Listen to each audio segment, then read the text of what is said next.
Yo, yo, yo, Nets fans is the best fans.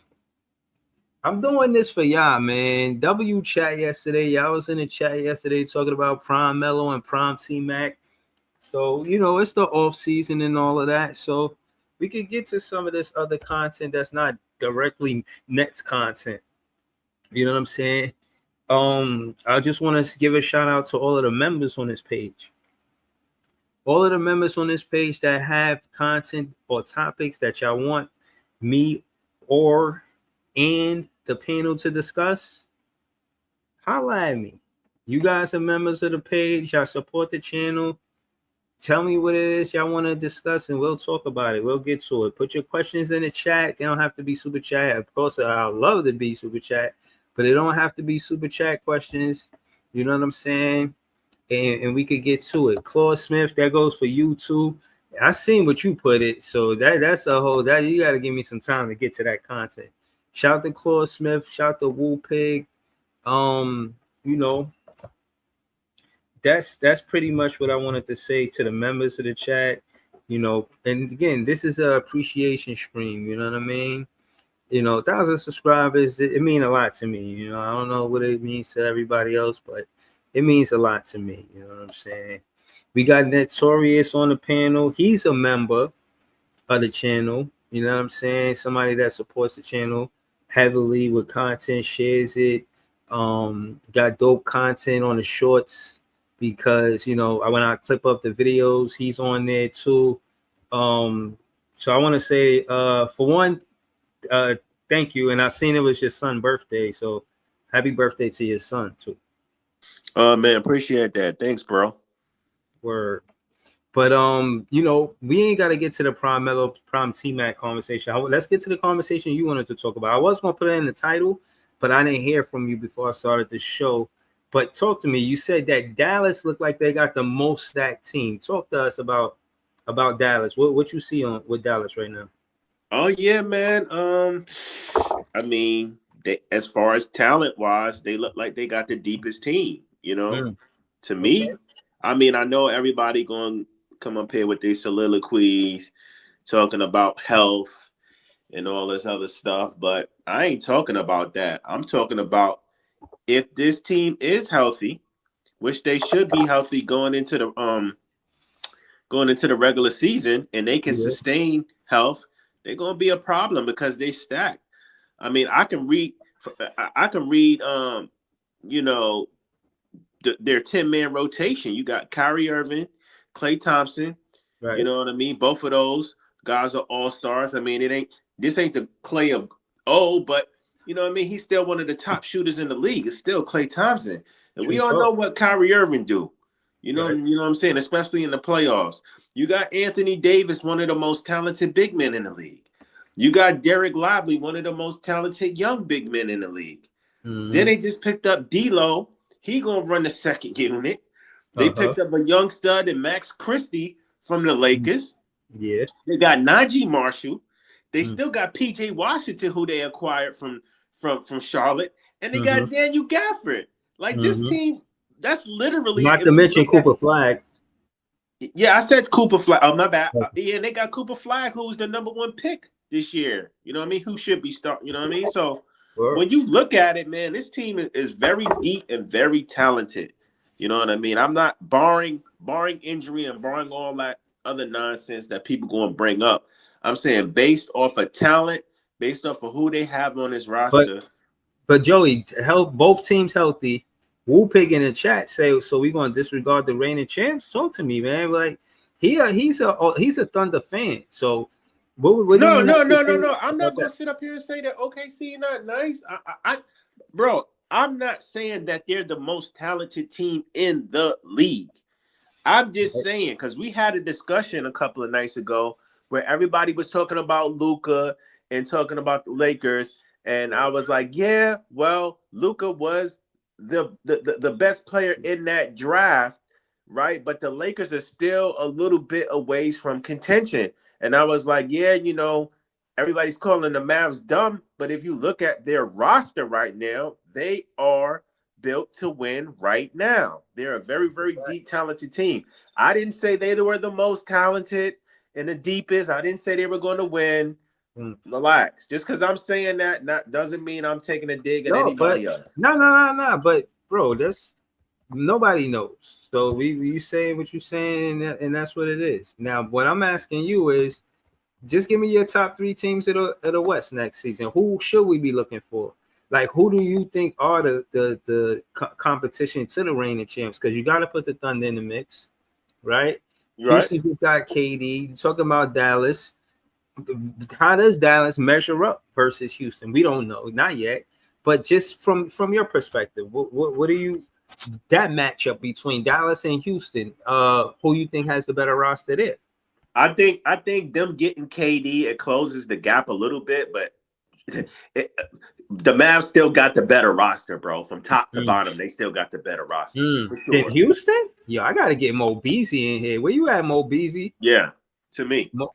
Okay, Bro, so all right. So tell me why Dallas is better than Houston on paper. because Dallas is deeper. I just they can go 10 deep, bro. I just gave you 10 Houston, I think names. Houston can too. You Like know? who can okay, so let's name the top name the 10 deep name the top 10 players from Houston right now. Oh no, They no, could no, go 10 deep with no. them. I was just I was just shooting the shit with you. But me personally, Now that was I me will being say an this. I don't mean to that was cut you me. off. I will say Yeah. this. Houston has the youth. They Mhm. have the youth. I'll give them that. They got some dogs. They got talent as well. Right. But they're not as deep as the Mavs, bro. The Mavs can literally go 10 plus deep. I don't think Houston can do that. I'm not saying that they're not going to be a good team or a team to Yeah. be reckoned with. I'm just saying I don't think they're as deep as Dallas. Okay. Okay. Let's put it let's put it to the test. You know, let's look at Houston Rockets roster. Yeah, look You at know their what I'm roster. saying? Let's look at what they got going on. You know what I mean? So they got Steven Adams at the center. I'm gonna get that to Lively. They got Clint Capella at the backup center. I'm gonna stay with Dallas with that. That's They got Gafford. yeah. They got KD. I'm definitely gonna go with KD over whoever that they for. Right. Dorian Finney-Smith. That's still Well, more is KD than Katie there DFS. 3 or there 4? KD, I would say they 4 because they got Okay, well then Thompson at the 3. Dallas got AD at they 4. So That's tough. even if you give that to KD, Mhm. it's not a Big margin. clear win. Like it Mhm. ain't, you know what I mean? Like It's not a it's landslide still a victory. marginal win. Yeah. Okay. Wu Pig in the chat, he said, I got top 4. 1 OKC, 2 Denver, 3 Houston, 4 got to throw it to Dallas, or I could have an argument with Clippers. I'm definitely going with Dallas over the Clippers. I'm not even doing that with you, Wu Pig. I got Dallas. I Okay, give it to OKC hold over. on. Let's stay on course KC though. with Houston. Keep going with the roster. I'm gonna keep it real with you. I don't want to have to go through it player for player. I'm gonna say Dallas got the better roster than Houston Rockets overall. Bro, I'm just what, bro? I'm not doing this shit, bro. Dallas over Houston, so I would say that Dallas over Denver. Now Denver did get Bruce Brown back. You know what I'm saying? That was a pretty big decision for them to do. Now they were Okay, but Denver. I mean, we saw Denver last year, bro. Jokic looked like he was about to kill himself to keep them boys afloat. mm-hmm. They just lost MPJ. Mm-hmm. Granted, they getting Bruce back, but is Bruce better than MPJ? That's a discussion to have. Will he Bruce fill better in? than MPJ? Damn. Bruce is different from MPJ, man. He is Bruce different. Yeah, you're gonna get more defense from Bruce, and you're gonna get more defense on the perimeter. He plays a better perimeter defense than MPJ, in my opinion, and he also, I would say, a better rebounder than him too. So Correct. with those two things, I don't think the gap between or the margin is is that far apart for MPJ to say he's a better player just because he might be a better jump shooter. Can we go over the role players that Denver has? Because I just don't believe in Denver supporting cast for real. I mean, you got Jokic. Murray is looking like a shell of himself. Aaron Gordon is a solid. But then outside of that, who you gonna have? Bruce Brown. Who else you got? Bruce Brown might be okay, but who else? Braun. Talk your shit. Who? Exactly. Who? Who is that? Who is that? Who is that? He got Tamar Bates. We don't know who that is. He ain't even got a picture. Exactly. You know? Christian Braun, Bruce Brown. Okay, you got Bruce Brown. You got Vlatko. Vlatko ain't scaring nobody. Bro, on some real shit, is it safe to say I don't really know they role players outside of Bruce Brown and Aaron Gordon? Oh, don't do that. Don't you trying to act like you don't remember Cameron Johnson? He was on. Oh yeah, I forgot they got Cam J. I forgot. This nigga okay, all right. I forgot about Cam already. You're right. I forgot about Cam J. Going, huh? You right. They got Cam J. So what about Jamal Murray? You still believe in Jamal Murray? Bro, Jamal Murray, I don't even consider Jamal Murray a role player. I consider him a number 2 option. Has he not been a number 2 option for Denver?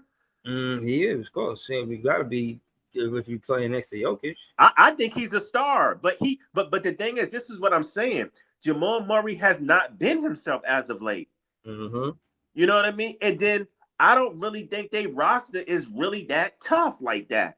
So and it showed last year when they was in the playoffs when Joker was fucking killing himself to keep them boys afloat in the playoffs. I'm gonna keep it real with you. Joey cooking, man. Joey cooking. Now, from the conversation, listening to Joey, hearing how he see it, we going through the rosters of Denver and Houston. Dallas is better than Denver and Houston. Told you. So what we doing? What we doing? Now, don't listen, y'all out there listening. Don't get your panties in a bunch. I'm just talking about on paper. I'm not saying they gonna be better, but on paper, they look better. That's all I'm saying. Yeah, Ice, I sent you the link. But yeah, listen, you right about that. It looked like the only team that we gotta look at now is OKC. Facts. You know what I'm saying? Like realistically, we looked at Denver, we looked at the whole roster, them and Houston, right? You could easily see where the holes is at on these teams. You can't rely on Westbrook this late in his career. You know what I'm saying? It's just certain things that you shouldn't expect from Westbrook because it's just the mileage. Hold on.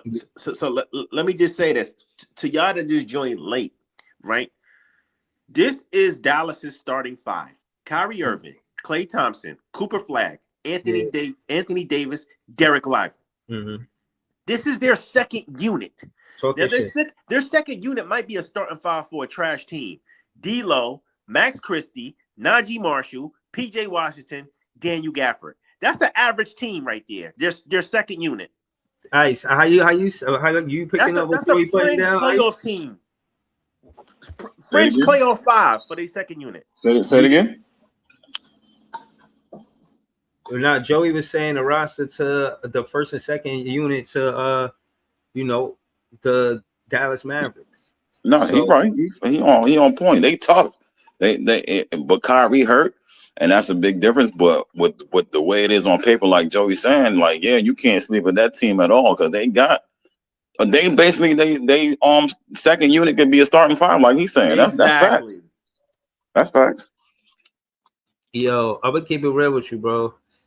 If they played our starting 5, we'll whoop their ass. Because I know y'all probably want to compare them to the Brooklyn Nets. Like that should be like they could beat us. Like I don't know what starting 5 y'all fitting. You know what I'm saying? And I know D'Lo was on this team. Like I don't think that the Brooklyn Nets be getting the proper respect. You know what I'm saying? I'm gonna keep having the, you know what I mean? Put emphasis on why we deserve respect. But yeah, listen. I can't really. I'm with Joey on this. Let me not toggle with it for entertainment's sake. He's just right about what he said. You But know a what I'm lot of people saying? don't. A lot of people ain't gonna see it because they just so tied up in the Luca trade. And why did they trade Luca? Why did they trade Luca? And I get it. Luca was the best player in that total trade. But Mm-hmm. again, when you look at LA and you look at Dallas, Dallas is in a better state right now to win. Now, LA Mm-hmm. might be better off built for the future. You Mm-hmm. feel me? Like a couple years down the line. But Right. they're not, they're LA is not ready to win right now with what they have. You Mm-hmm. got an aging LeBron who's having who's not seeing eye to eye with the organization. And the Yeah. Lakers are just they're starting to get a couple of pieces, a couple of role players. Who they got over there? Marcus Smart, and they got DeAndre Ayton. Man, let me say, I ain't worried about them. I ain't worried about that. Yeah, I'm just saying, but it still ain't enough to move the needle to be talking about you contending Yeah, for a that's chip. what I'm saying. Like Yeah. The Lakers. I think they had to sit down with LeBron and they asked him like, "Yo, in the next few years, you know what I'm saying, what's going on?" LeBron like, "Yo, realistically, I ain't playing for the next 4 years." And I think the Lakers was like, "Yo, we need another star."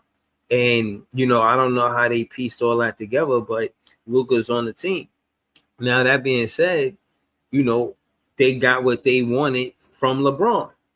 You're gonna come here, win a championship, and then when we need to trade you to, or not trade you, but when we need a star, you know what I'm saying, we could utilize you in that way as well. The Lakers on the business side of things did what they were supposed to do, I imagine, right? And I just figure if business wise in basketball, you know what I'm saying? It could get this much attention in the off season, and it's about rebuilding. I just think it take away from the fans, man. I'm not gonna lie. The Luka move to me, I still look back and say it's not the biggest. Shams, you hyped it, but when I seen it, I was disappointed. You take the love and taking Luka from. Let me say what I'm saying. Taking Luka from the Dallas Mavericks is like taking Bird from the Celtics in his eighth year or some shit. Like taking Luka from the Dallas. That's how bad it was. Y'all want? I'm never condone Luka leaving the Dallas Mavericks. There's bad basketball coming behind it, in my opinion. They could make it and entertainment and all of that. You stealing from the fans.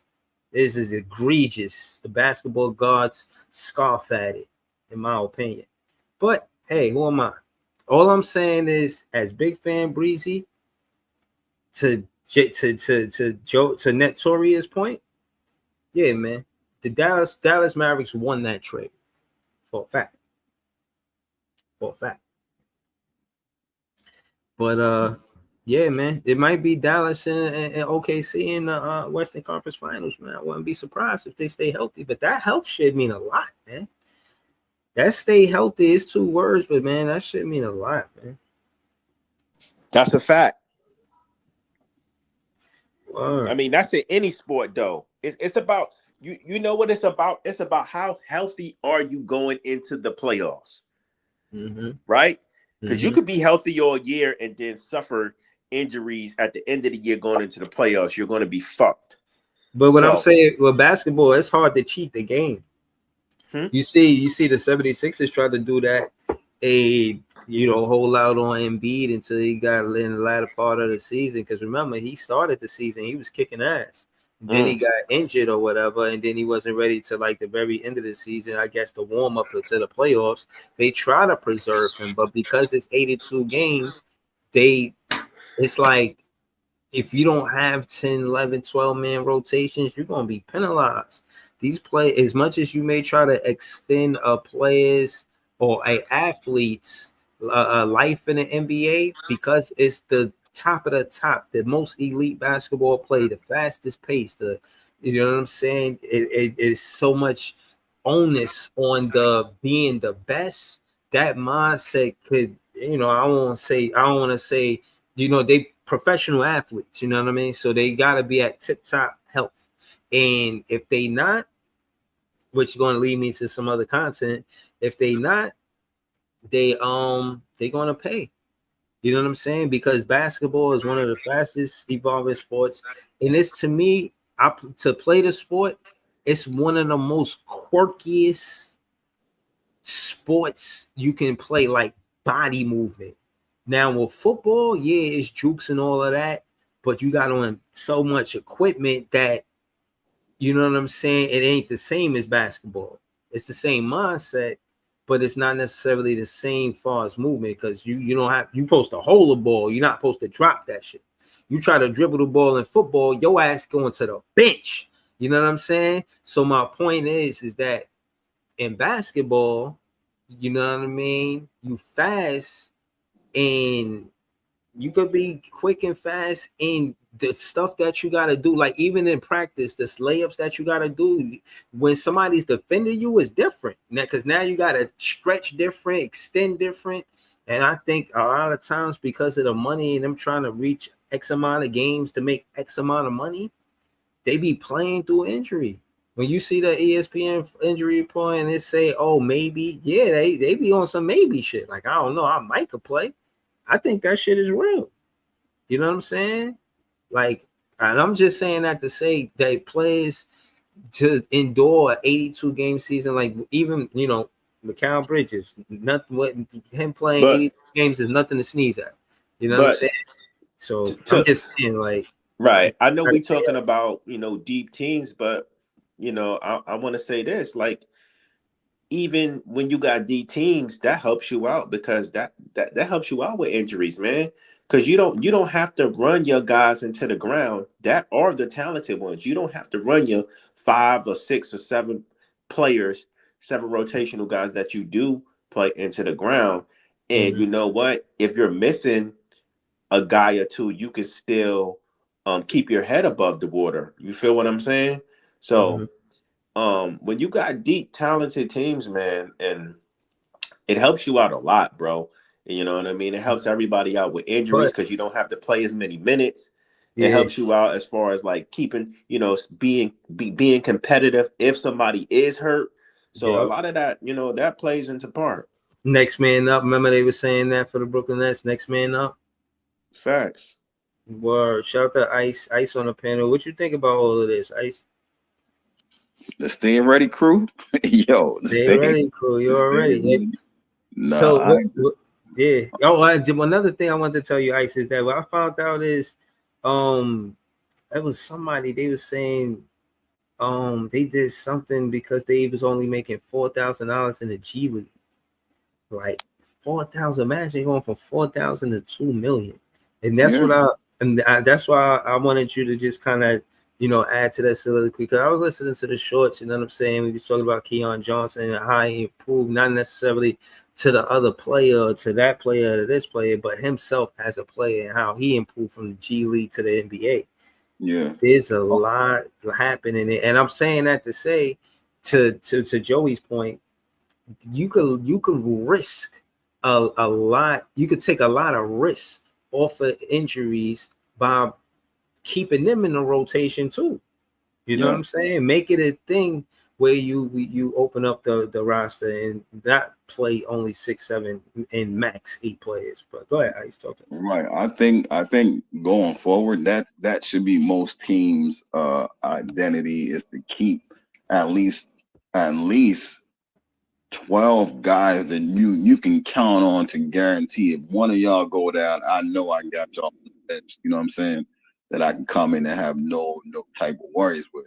Like Joey said, the more talented the team is, the better it is for you later on. You know what I mean? If you When you got say more talented, how many people you think should be in the NBA rotation? Like with the way what you know about the game and how fast it's played, how many people you think should be in a rotation?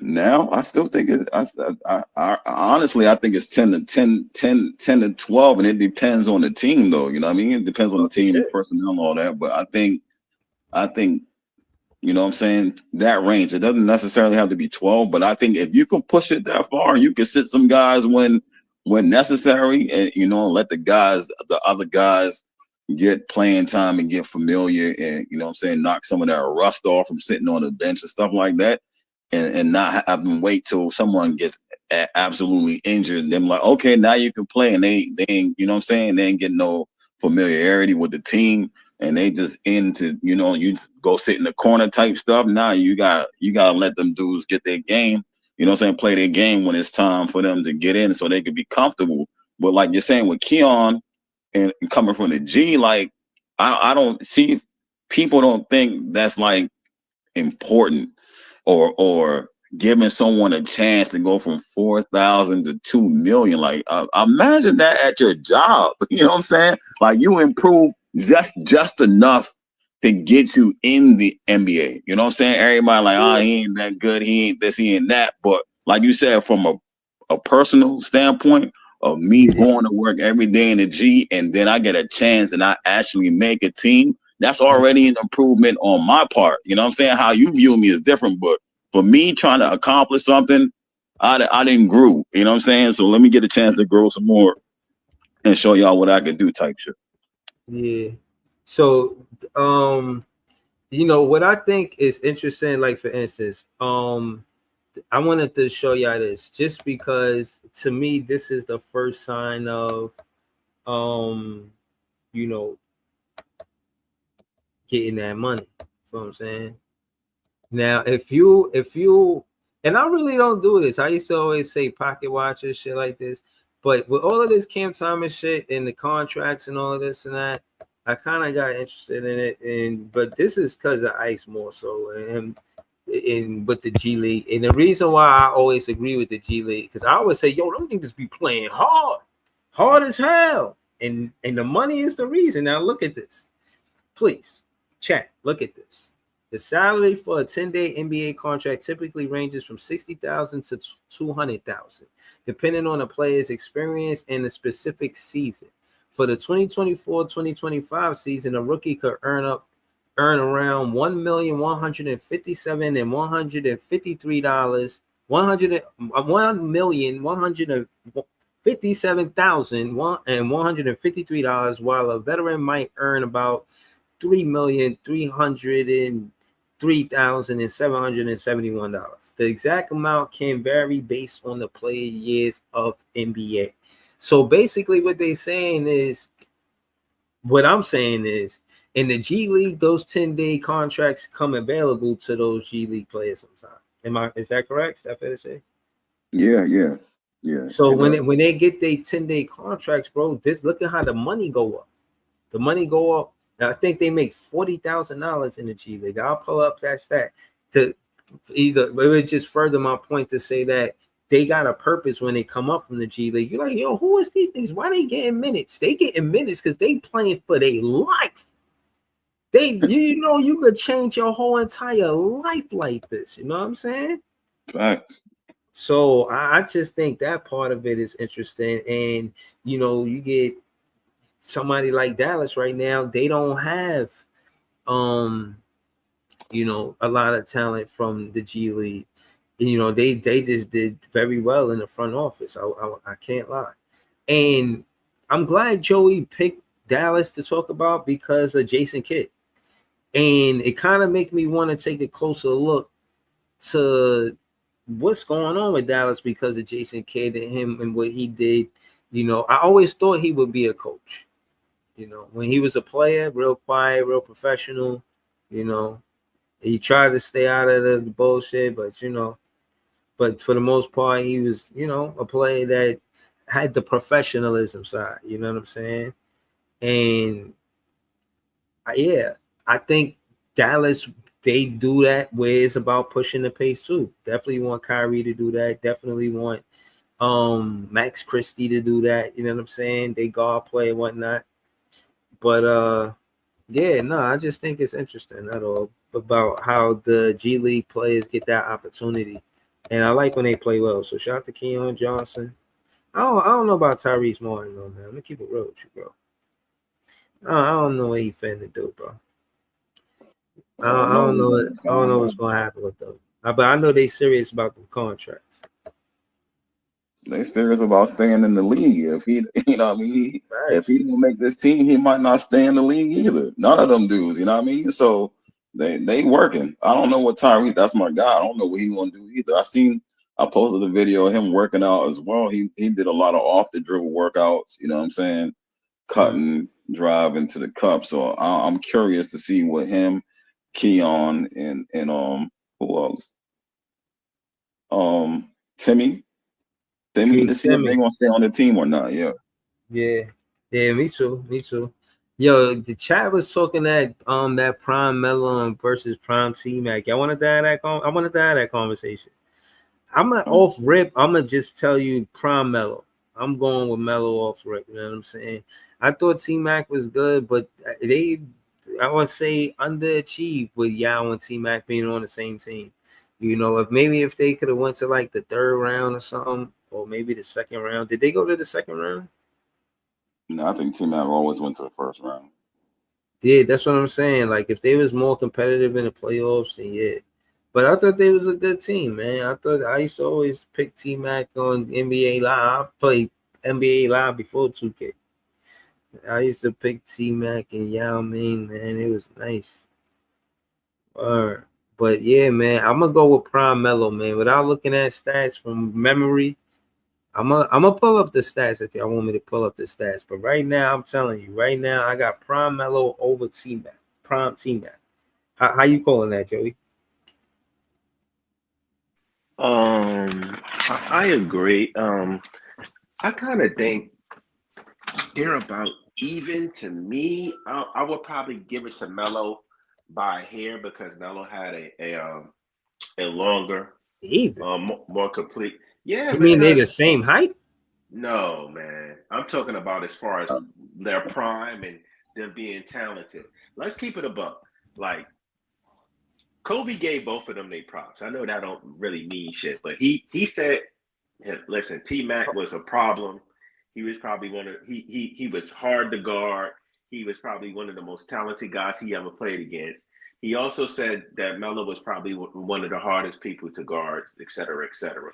My thing is, both of them never really won shit or did anything while they were in the league, even when they But were in hold their on. prime. Yeah, that's because the Knicks messed up Melo reputation. You know what I'm saying? Like, I hear you. I hear but you. I hold mean, on. Let me show you. Let me show you. In the playoffs, right?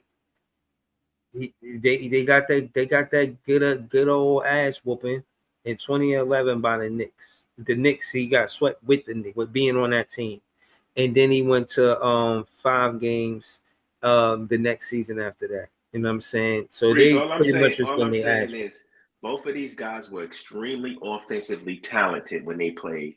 They were they were a big problem when they were in their prime, right? Mm-hmm. But when you really look at their career, I mean, they were all stars here and there, and they were, first team, second team, all NBA, some years. But they never really did shit as far as like winning anything outside of that or leading a team to anything. That's all I'm saying. I mean, very, very talented, both of them offensively, Nah, good players, yeah, yeah. but But no, it's what I'm saying is these are playoff stats, right? And I pulled this up to be clear. Now I'm not gonna lie to you. You know, it's nasty in Denver for Carmelo. I can't even hold you. You know, he got swept this 2004.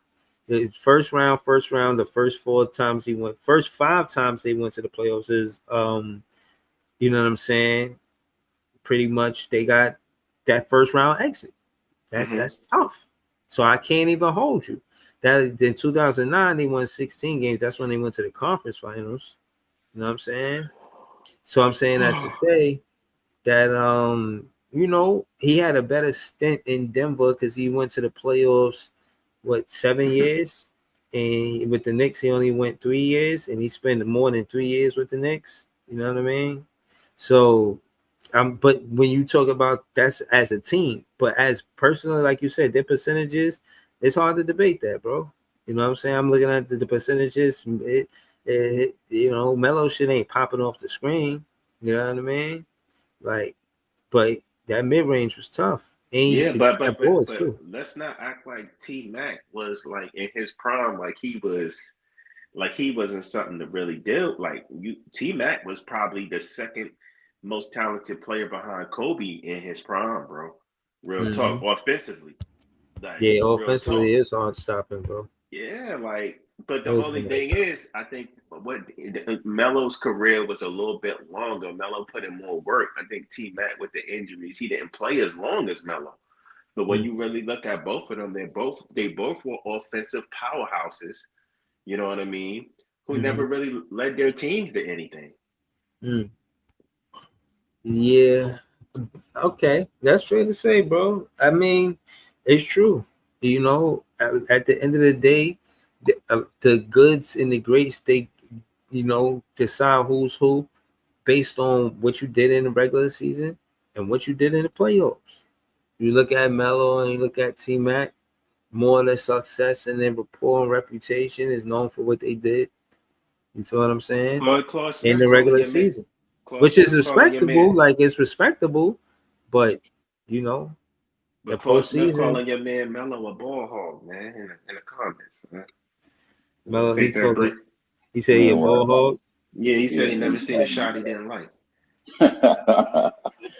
Yo, I'm going with Mac. I'm going with my guy.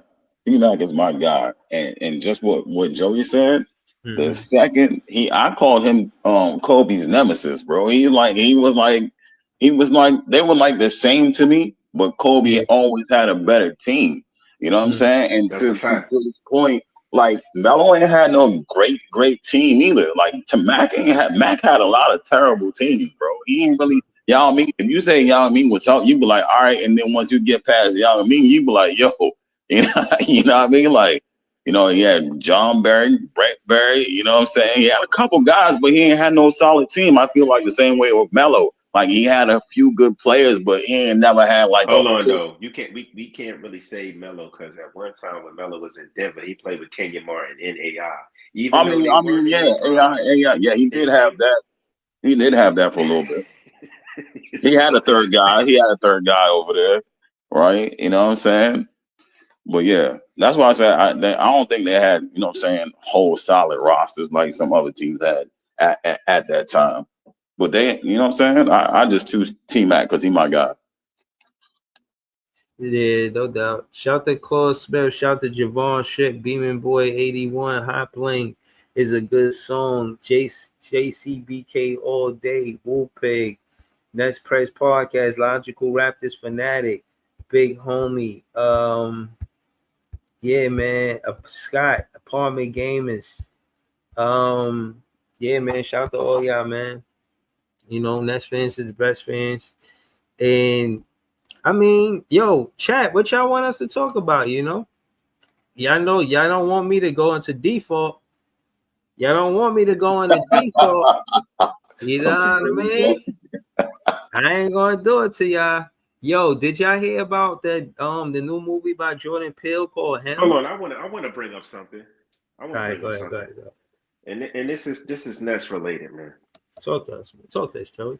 So this is not for everybody, but I'm tired of some Nets fans. Like I get it, like we not the best organization, but I'm tired of some so-called Nets fans always trying to fucking shit on the organization, act like it's doomsday, and that no player want to come here, and all players look at the Nets as a bad organization, and they don't like them. You seen what D'Lo just said about Brooklyn, and you seen what he just said about LA. Did y'all Yeah. not see that?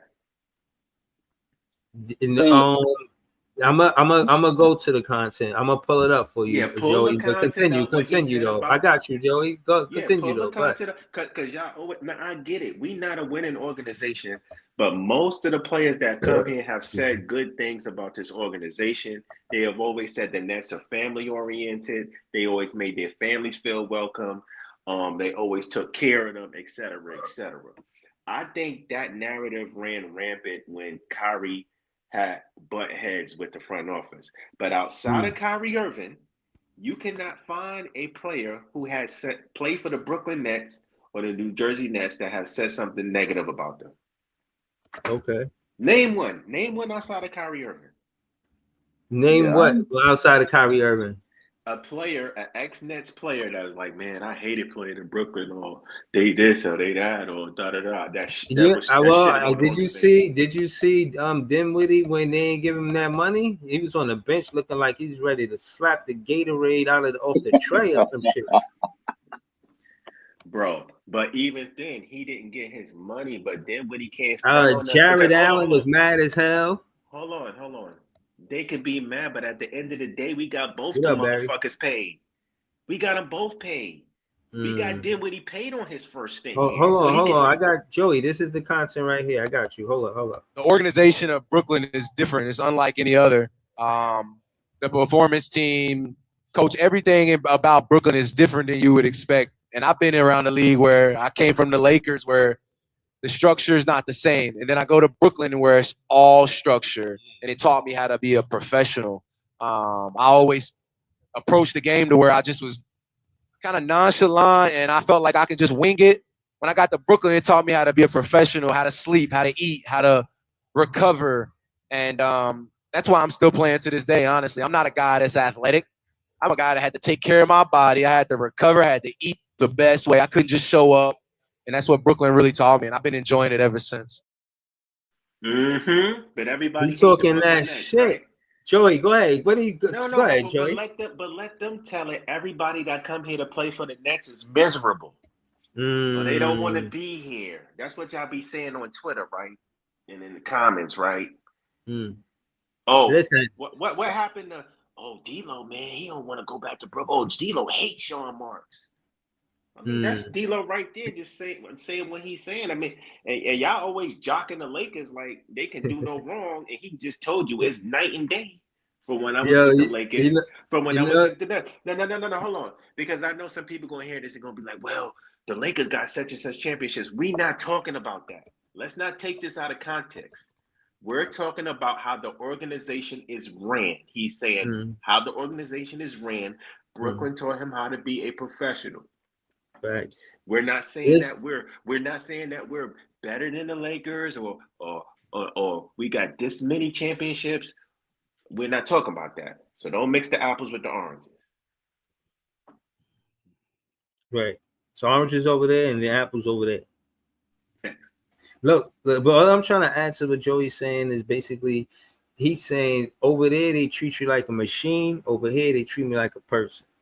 And I think a lot of these athletes they do feel away based on how they're perceived by the front office. They want to be looked at as people, not just as however they feel awkward. I don't necessarily know the word or feeling, but from listening to D'Lo's soliloquy, it just seemed like he was uncomfortable over there. You know what I'm saying? Like, no, it sounded like he was giving the Brooklyn Nets organization a props. That's what it sounded like. Yeah, but he sounded like he basically saying like every NBA team isn't different, and he contrasted. And again, what I thought was important is him basically saying like they kind of featured me for what I was. I was a number 1 pick or number 2 pick, something like that. Like, and then when I got to the Brooklyn Nets, they gave me that. You know what I'm saying? Keys like, yo, this is you a number 1, 2 pick. We're gonna treat you like that. And I think that's what he's talking about, but he can't say that. And I'm reading it wrong, but maybe I'm reading it right. You feel me? But I don't want to be long-winded. But yeah, this is the content. We got Nets press Dylan on the panel. Scott, LBL for life, living my net fan life, I guess. What that mean? You living my what? My best summer life. My best summer life. All right. Yo, but yeah, this is appreciate you, Joey, for mentioning this. But I was finished saying what I was gonna say. You wanna say something to this, Ice? If not, just pass it to Dylan. He felt like he was missing something. Like he said, he thought he could wing it. So having a young person mindset, and see, if to me, that's saying if he went somewhere else, he probably wouldn't have turned out the same way. He probably wouldn't have had a longer career. He probably would have been in another league, is what he's trying to say. And once he got to Brooklyn, it kind of straightened him up a little bit. Like, You know what I'm saying? Like, you got to do these things. You got to look at it like this, and gave him a path to look at and move forward with. So I think the mindset is what Brooklyn gave him, and you know what I'm saying, made him grow into a better professional. That's what I'm saying. That's real. Yo, I'm passing it to Dylan. Ice. Yo, what's up? Yeah, pass it. All right. How we doing? I mean, we chilling. You know what I'm saying, we just talking about multiple stuff. We was already talking about Prime Melo versus Prime T Mac. It's the off season, man. I'm with whatever right now. You know what I mean? But what's good, Dylan? Nothing much. I'm currently sitting on a Google spreadsheet making a list of 2026 prospects to keep an eye on for. So if you want to know the level of psychopath that I'm on tonight, that is it. But yeah, I'm just trying to do some research into this. Every time y'all get to those picks, I think of all the losses and how I felt, bro. Now I'm gonna keep it real with you. Like I remember Dylan on X saying, you know what I'm saying, when we get losses, you would be happy and shit. And I get it, but I had to recap those games, and I'm telling you, I won't say it was hell because the guys got me through it. I kind of did those 2-hour streams, 3-hour streams without them. You know what I'm saying? But them losses hurt to watch, bro. And on top of that, Jay used to go to the games, and Jay used to tell me, like, yo, bro, being in there losing, it sucks. Nobody likes that shit. We need to lose more this year. Craziness, man. I know that's right. It sucks, but this is the last year to do it. I know that's right. Trust me, it is not fun watching this team lose. You never want to cheer for your team. Hold on. So hold on. So 8th pick. What if we get the 8th pick the next season after that? You can't get the 8th pick if you're the worst team in the league. You think it's going to be you think the rookies is leading the? Who's the captain? Ben Sharaf?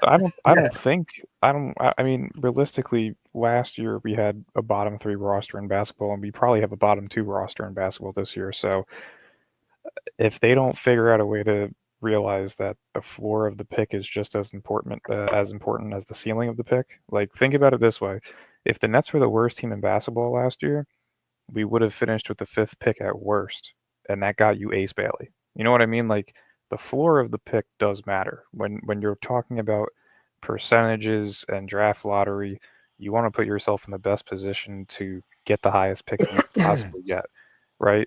We're all going to be pissed off if we're the worst team next year and we get the 5th pick, but if it gets you an Ace Bailey caliber prospect, who gives a shit? You know what I mean? And when you're looking but what I'm saying is, before we get there, what about these picks? Like, you don't believe in these picks? None of these guys are first caliber option players now. None of these guys. Yo, I'm glad we being transparent. You know what I'm saying? Because I think very highly of Yegor and Drake Powell, but the rest of them, 50-50. And that's not 50-50 in like they can be first, second, third options. It's like they can be 4th, 5th, 6th options, which is good to have. You need to have rotational pieces that can contend, but no, like, I don't see. I like. So let me ask you this. Let me ask you this, because I'm making Cam Thomas the bar. Who would be a number 1 option over Cam Thomas if we drafted them? I mean, all of the players that would be a number 1 over him. That's like throwing shit in fire. It does nothing but stinks. You know, we're comparing Cooper. No, I'm just saying, like, we're comparing 3rd option, 4th option. But the way Jordy wants to play, there is no number 1 option, right?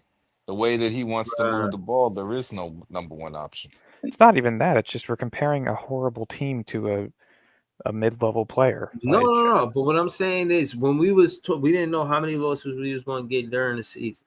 Mm-hmm. We was like, all right, if we get a top 3 pick, Dylan Harper, Ace Bailey, or Cooper Flag, those would be number 1 options because they got to be better than Cam Thomas. That's what was said. More of the season happened, then we was speaking about Jeremiah Fizz. Jeremiah Fizz didn't happen. We spoke on Jeremiah Fizz a lot more after that. Like, nah, if we don't get none of them, we at least getting Jeremiah Fizz. I remember we was on that. I don't for a even want to good talk about it. 10, 15 Story. games. No, I'm just Mm-hmm. saying. I'm just recapping what happened as Mm-hmm. far as draft picks, just because you fast forwarded to 2026. And I'm telling you, bro, yo, Dylan, I'll recap right after. So the anger, all the rage and all of the sorry feelings that Nets fan had came in, spreading their grievances. Bro, I had to go through that for 82 games. And I just like I don't know, man. Like, I don't expect Jordy Fernandez to compete in his second year of basketball, so the draft makes sense. I'm just saying, man. I don't know what Yo, players we supposed to. We can't guarantee those players. That's the thing about the draft. It's like, yo, and you was yo, there, Dylan. You was there, Dylan. So you already know how it feels. yo. Can I say one thing? Shit, Just real, when bro. you said 82, when you said all 82 games and the feel and all that, I got to Mhm. tell you this. I don't know about. I mean, I know you were there with me, and and Jay and Dylan and Gary were there, but I got to tell you, that draft night hurt more than all the losses for the whole season put together. I'm telling you, that's how I felt. Holy shit. That was like all them losses and then doubling them. The one thing that I will say is if you are a person that follows the draft significantly, the lottery flips every year. So teams that get screwed What do you mean flip? one year, What do you mean flip? like look at it this way: the Pistons got the number one pick and got Cade Cunningham, right? The year after, I Okay. believe they were the worst team in basketball and they dropped to like 5 or 6. Mm. You know what I mean? Like usually it's an every other year type of thing. If the Nets got screwed this year, there's a more likely chance that they don't than there is. So being a bottom four team is very important this year. I would say if you want to solidify having the best possible chance, be a bottom two team. Realistically, you have nothing that you're playing for outside of player development, and player development equals losses. So if you're truly focused on player development, the tank should come ethically and organically. See, But this is what I'm saying. Like, I'll be watching the games, and no, if I I watch every see, game. It no, is depressing. no, I'm not saying you don't. I'm No, I saying, know. I'm just saying it's depressing. I feel you. yeah, no, it's like imagine having an opportunity to win at the end, and then they just all take a time out and say, "All right, guys, just throw your hand in." I'm telling you, that's going to build something where they're going to look around and say, somebody's going to say, "Fuck that." You're like, who said that? I said that. Fuck that. You give me that ball, I'm gonna win this motherfucking game. Like, somebody's gonna change. Like, and it'll be because my thing is, and I'm saying this silly because of what Cam Johnson said. Cam Johnson, and I remember Net Press was mad. Cam That's Johnson why was his like, ass is off "Nah, this fuck team, and that. I'm I ain't happy. worried about no draft. What you mean? That's disrespectful for you to ask me about some draft, huh? Are we trying to win games?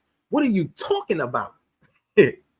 So yeah, Cam Johnson was funny as hell for that, but I know you was tight So about glad he's not on this team. Yeah, and that was so disingenuous. it. Right, hold on. We gotta go to Scott. Go ahead. Let Dylan say what he gonna say, then pass to Scott. Then get that. No, I'm just You gotta go chilling. to Scott. I I am. share. I shared your stream for you, Scott, too. On X. But go ahead, Dylan. Go ahead, Dylan. No. You're good. Pass it along. I'm just chilling in here listening. Yo, what are we just gonna talk about what you think about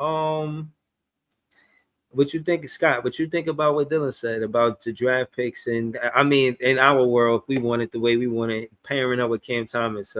Who was it? I think Ice on X said that somebody said that he contrasted Darren Peterson to Penny, and he agreed with it.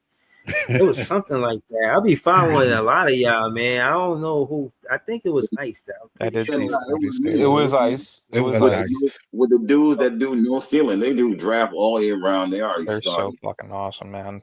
And They put out the best draft content by far.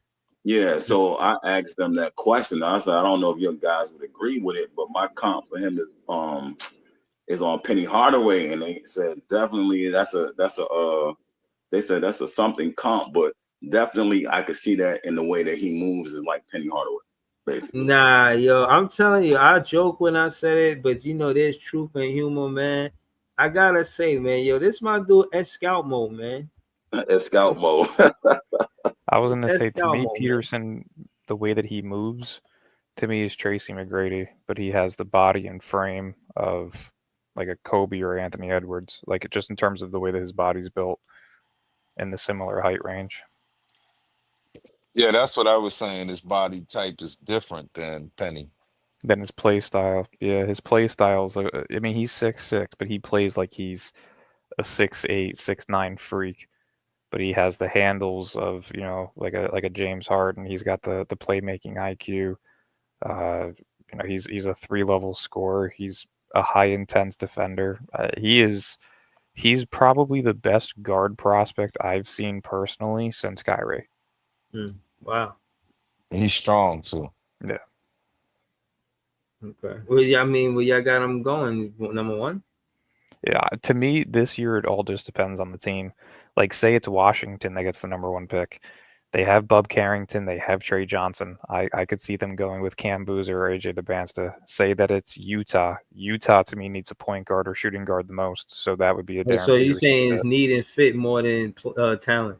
I mean, that's usually how I've always based drafts. It never usually goes that way, but that's also just because people feel selecting talent is best, even though it limits some of the development. Like, for instance, the Nets, they just drafted 3 guards. You think all 3 of those guards are going to develop? Fuck no.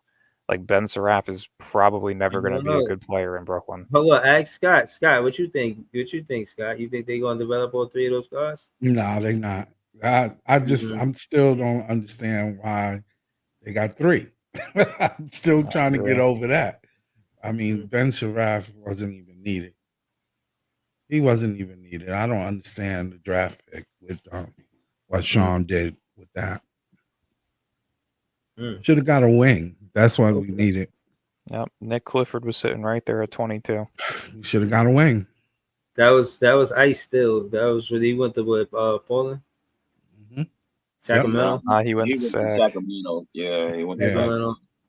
Yeah, he would have fit our team. He would have fit. Then it would have made sense. But hold on. He Fernandez style. See, this is what I would be trying to have the conversation about the 4-year plays. Now, Nick Clifford seemed like he was overlooked because he was a 4-year player. Now, the reason why I bring it up is because when I was having a conversation about zone defense, they explained pretty much you learn that in college. And that's the significance of college basketball because, you're going to play zone defense in the NBA. Now, I'm just saying that to say it wasn't always like that. You know what I mean? But back then, it wasn't frowned upon to be in school longer. And I just think that it was more of an understanding, like, one-on-one basketball, organized basketball. Like, even me, just if you play ball, like Dylan play ball, I've seen Dylan. Dylan's tall. Dylan's like 6'1", 6'1.5". Like closer to 6'3", like 6'2.5". Yeah, it's like, see? But I'm saying that to say, like, you can see what it is to damn, I lost my train of thought. I was saying something. I was saying something about the. What was I saying about you the were height? saying organized. Oh Versus... yeah, organized. Yeah, like talent wise, like it's one thing to be able to play one-on-one, play somebody one-on-one.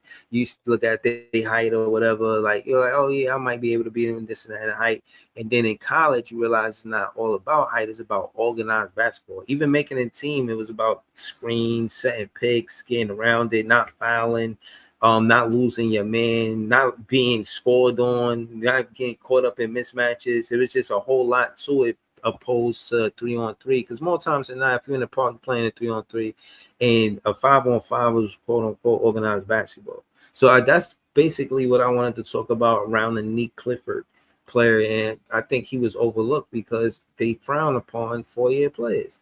And I just think we miss if that's what we did.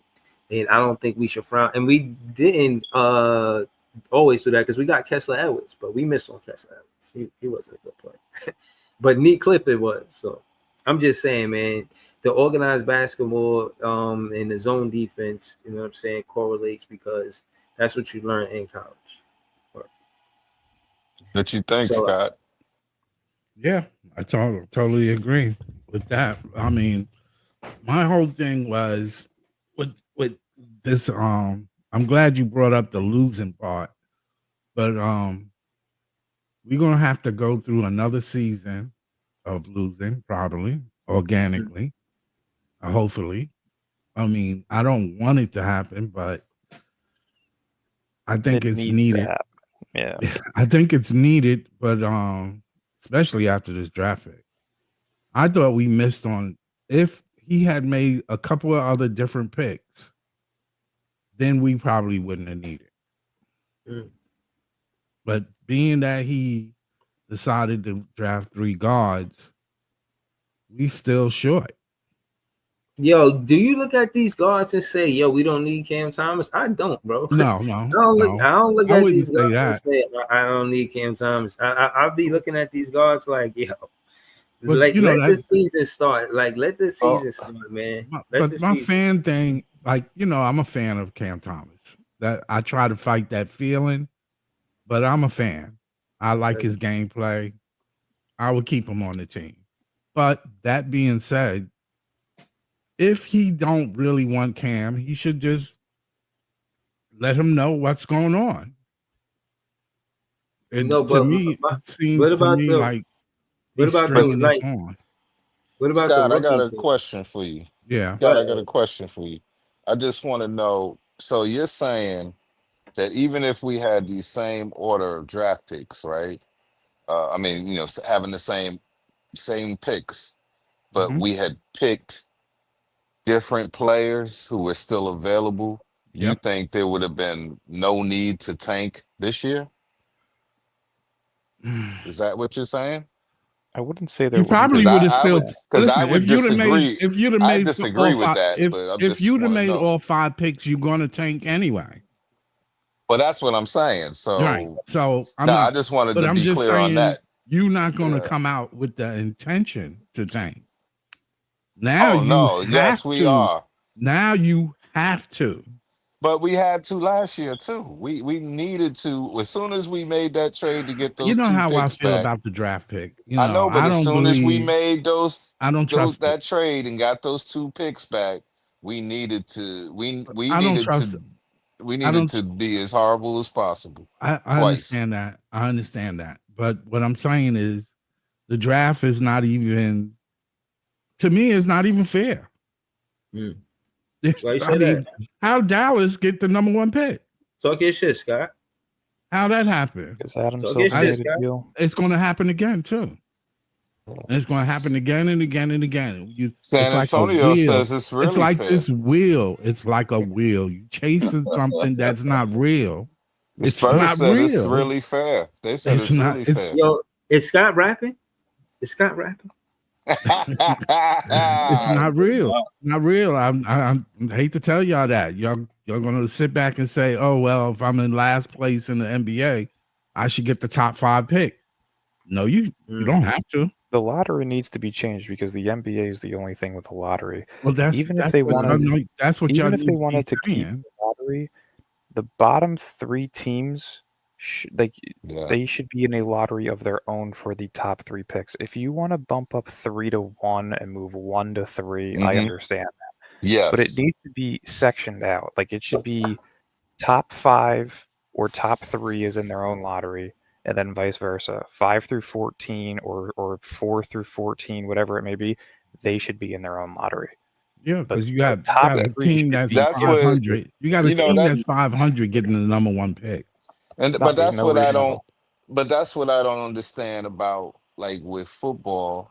I mean, I know they have more players and more positions, but it's just like nobody cares in football if you're 0 and 17. They know you're going to get that first pick.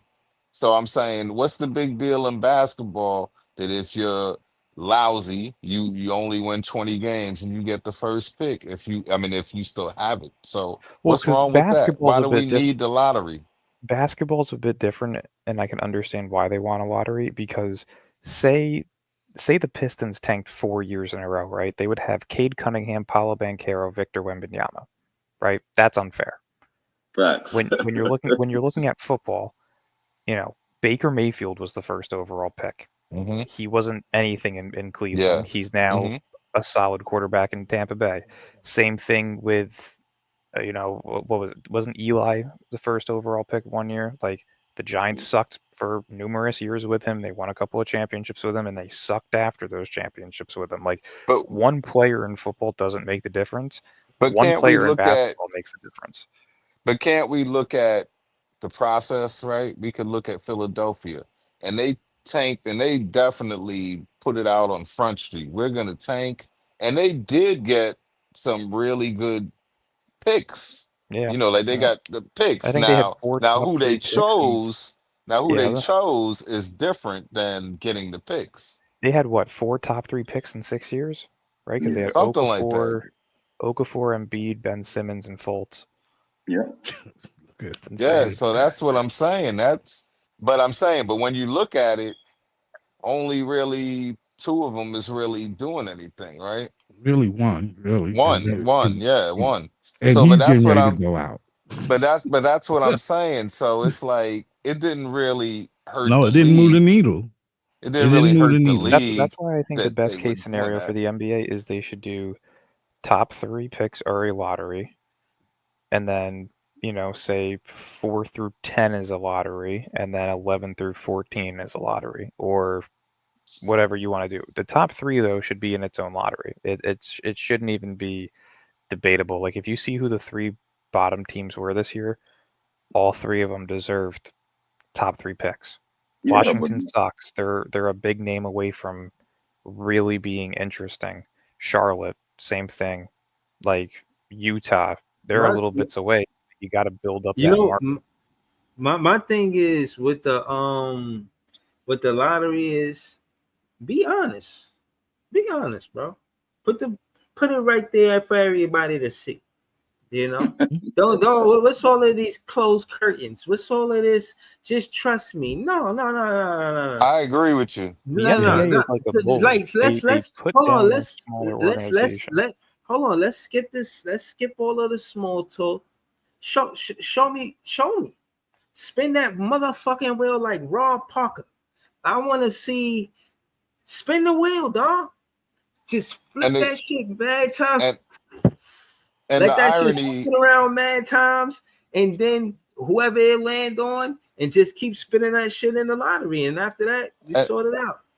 and the irony is that the first time that they had a freaking draft lottery, They they did that. cheated for that team. So They for they the Knicks, cheated so right? the Knicks could get. So it's Patrick like, what Ewing. does it matter? But so that's what I'm saying. Listen, well, hold on. This is what I'm saying. What I'm trying That's to tell why you. I'm saying the Hold on, tanking hold on. thing Let me say don't this. Let me work. say this. Let me say this. Them trying to control it, the business side of it, because that's the business side of it. They're controlling Yeah. the lottery, this and that, this and that. They put their heads together and they said this is what would be best. And they might be right for that specific reason on the business side of it, but you still take away from the fans, because when you try to control too much of something, it spoils, bro. You don't Nah, have you to know what? You control. know Hold on. what it You takes, don't bro. have to control sports. Even though I know they got the E and all of that, this and that, and they're gonna do what they're gonna do. They're not gonna change what they're doing because I said what I said. But I'm Nah, saying what I'm saying, and I'm saying they don't have to do that. Right. People love sports it and takes away from competitive. it. Hold on. People love competitiveness so much that you don't have to tamper with it. You can just let it be what it's gonna be because Yeah, of the be true organic. odds. People still gonna buy in. You're not gonna Yep. lose no money. And as a matter of fact, certain people might be upset because they're not controlling it. But guess what? Certain things should not be controlled. Yep. I agree. That's it. Yeah. I just It's, wanted to say that it messes up the integrity of the game for real. And I yeah. agree with Scott. I think this shit WWE, the fucking league is going to fucking put who they want where they want to put them. Yep. So it doesn't even fucking matter. Yep. So That's the whole reason why I don't agree with tanking. I mean, I understand where Dylan is coming from, that we need to, bottom out to get a chance, but but that chance is not even guaranteed. that's That shit why is not even Well, guaranteed. I guess for me, for Can't be me, taken seriously. but I guess for me, I still think that we're in a position once we traded those two picks, and once you traded for those two picks back, we're in a position that we should righteously tank. Meaning, yeah, let's tank now. If we get an eighth next year, based on like if we get the 8th pick next year based on this, then I'm just ready to freaking lead the NBA. Because I don't know, because but it's like listen, that doesn't make any sense. here's the That thing. just It like what doesn't make Dylan any said, sense. one, yeah, And it didn't make any sense this year. Yeah. Listen to this. Here's the thing. You it can't made sit here sense and this year. you can't sit here and tell Mhm. me that the NBA does not want the San Antonio Spurs to be good because they got fucking That's They Wemby. true. do, They yeah, they That's they do. true. wanted Hmm. Wemby to be there, They got and the Mm-hmm. second pick, they're man. trying to Sure, They got the hold on. second pick. Let him finish. Let him Let me finish.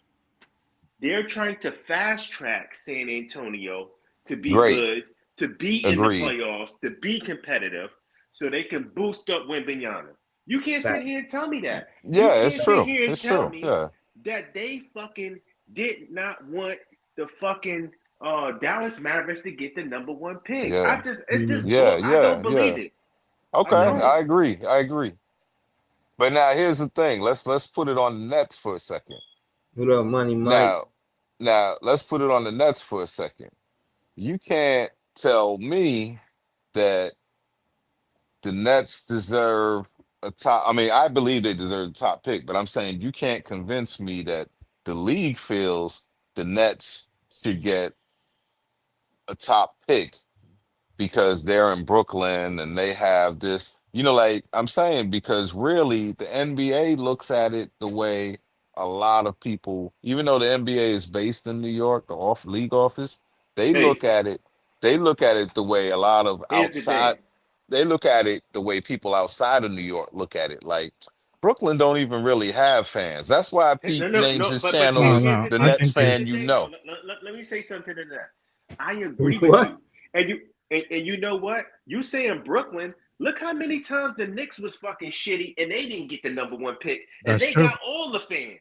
So I say that to say this: the They league don't give a fuck about New York, bro. They don't no no care. no no That's no What what the I'm Let league me no saying. is, tell no you. no Let no me no Well, tell wait. you I Can I think why. they say care something? about the Knicks, but Can I I don't say think they care something? about the Nets. Can I No. say if something? they care, hold on. If they cared about the Knicks, why the Knicks never got the #1 pick after being I shitty all those years? I can answer that question for you. They the market doesn't require them to win. They still That's getting true. paid. Exactly. They That's still true. getting Exactly. paid. Why That's They're would true. you they're a top work three on franchise. why Yeah. would you work on something that's already working? Mm. Why would you change anything if it's And not But you know it what? don't That's But a need you to be know hush, what? changed? man. Because the no, fans but want to see Scott, us Real quick. no, win. Let me but That's just say Scott, all. this. They that's don't But care you just about the said it. That's fans kind of not because true though. like Because here's the Oh thing. you man. Hold said, on. Let me say this we real quick, still Scott. want to go, That's we true, basketball but fans. okay. So what's the difference between the Lakers and the Boston Celtics? They're going to sell out. They're going to make money regardless. But however, the league finds a way to make them fucking competitive. But Because Boston Hold on. Let because me Celtics, tell you. you Hold on. know Let me answer this question. Hold on. It's the NBA. They built they business off of the NBA West, the Lakers, and the NBA East, the Celtics. When they founding teams, I mean, yeah, Minneapolis was there first, and then they was the Minneapolis Lakers. Then but they was the Los Angeles Lakers longer. They was in the Minneapolis Lakers. It's not like hmm they yeah, splitting yeah. the time half and half. Like, nah. They were the Los Angeles Lakers way longer than they were the Minneapolis Lakers. And that being said, I'm saying that was NBA West, NBA East, and they built the franchises. One of the founding teams, the NBA, I think they started with like 12, 13 teams, something like that. And bro, from then till now, the the Lakers and the Celtics been kicking ass. You know what I'm saying? Ain't nobody got double digit championships besides them two teams. yeah, You but know? they And always, but the league always find a way to throw them a bone to make sure they're Yes, still the yeah, but you competitive. Lakers know because why? I They have Hold on. to. agree, They man. they have to. have Their to. The flagship. Their Lakers and the flagship. Celtics always find a way to get bailed out. Yeah, Can No, I I tell mean, you? Some Can but I way, tell you it's somehow. guys why the Nets are going to get a top 3 pick this upcoming year? And this is Tell us. why yeah. I'm very go ahead. confident. What do you think? Who has the most cap space potentially leading up to 2027? The Nets. Okay.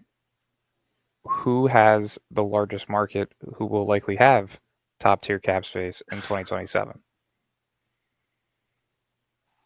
Probably the Nets. The The Nets. the Nets and the Heat.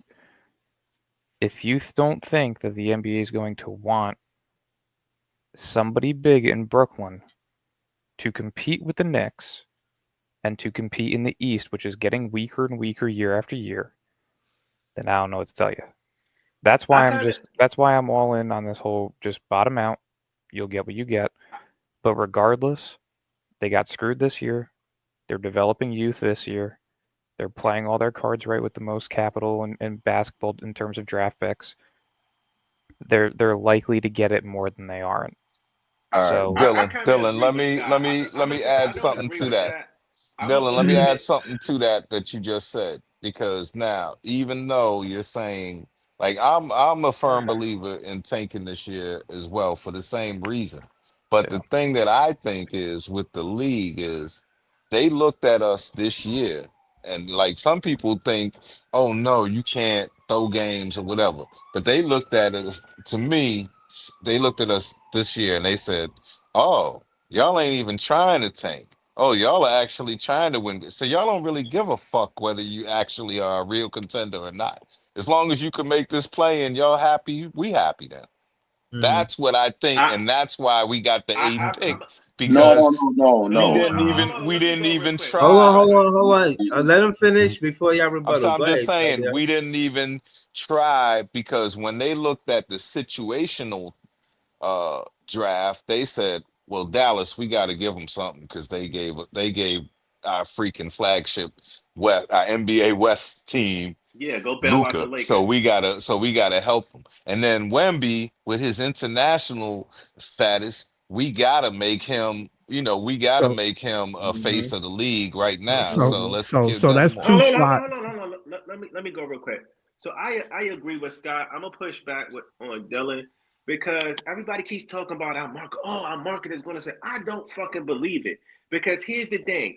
Everybody thought the Nets was going to fold and Sai was going to lose so much fucking money when the big three left. You know what happened?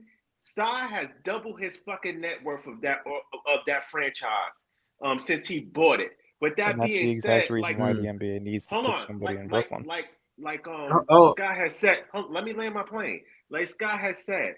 no. I gotta ask you a question before you land the plane. Josiah said his religion is winning. Is he sinning? I mean, I don't know all about that, man. I mean, shit, he winning right now with money. So I mean, it depends on what winning you talking about. That's true. Winning He's with money. winning pocket wise. Yeah, exactly. So like Scott said, the market speaks for itself in New York, bro. Now you can sit here and say, oh, the Nets can't do what the Knicks did, lose and still stay afloat. Well, guess what? The last couple of years proved you were wrong, because even Definitely. though the Nets have been bad, they've been selling out. And I know what you're going to say. Oh well, those are fans of other teams, or those are international It's fans. still So money what? though. The money It's is still still money. green, and it's still hold on. The Yeah, money go is ahead. still green, and it's still going in Sai's pocket. So it don't Yep. fucking Yep. matter.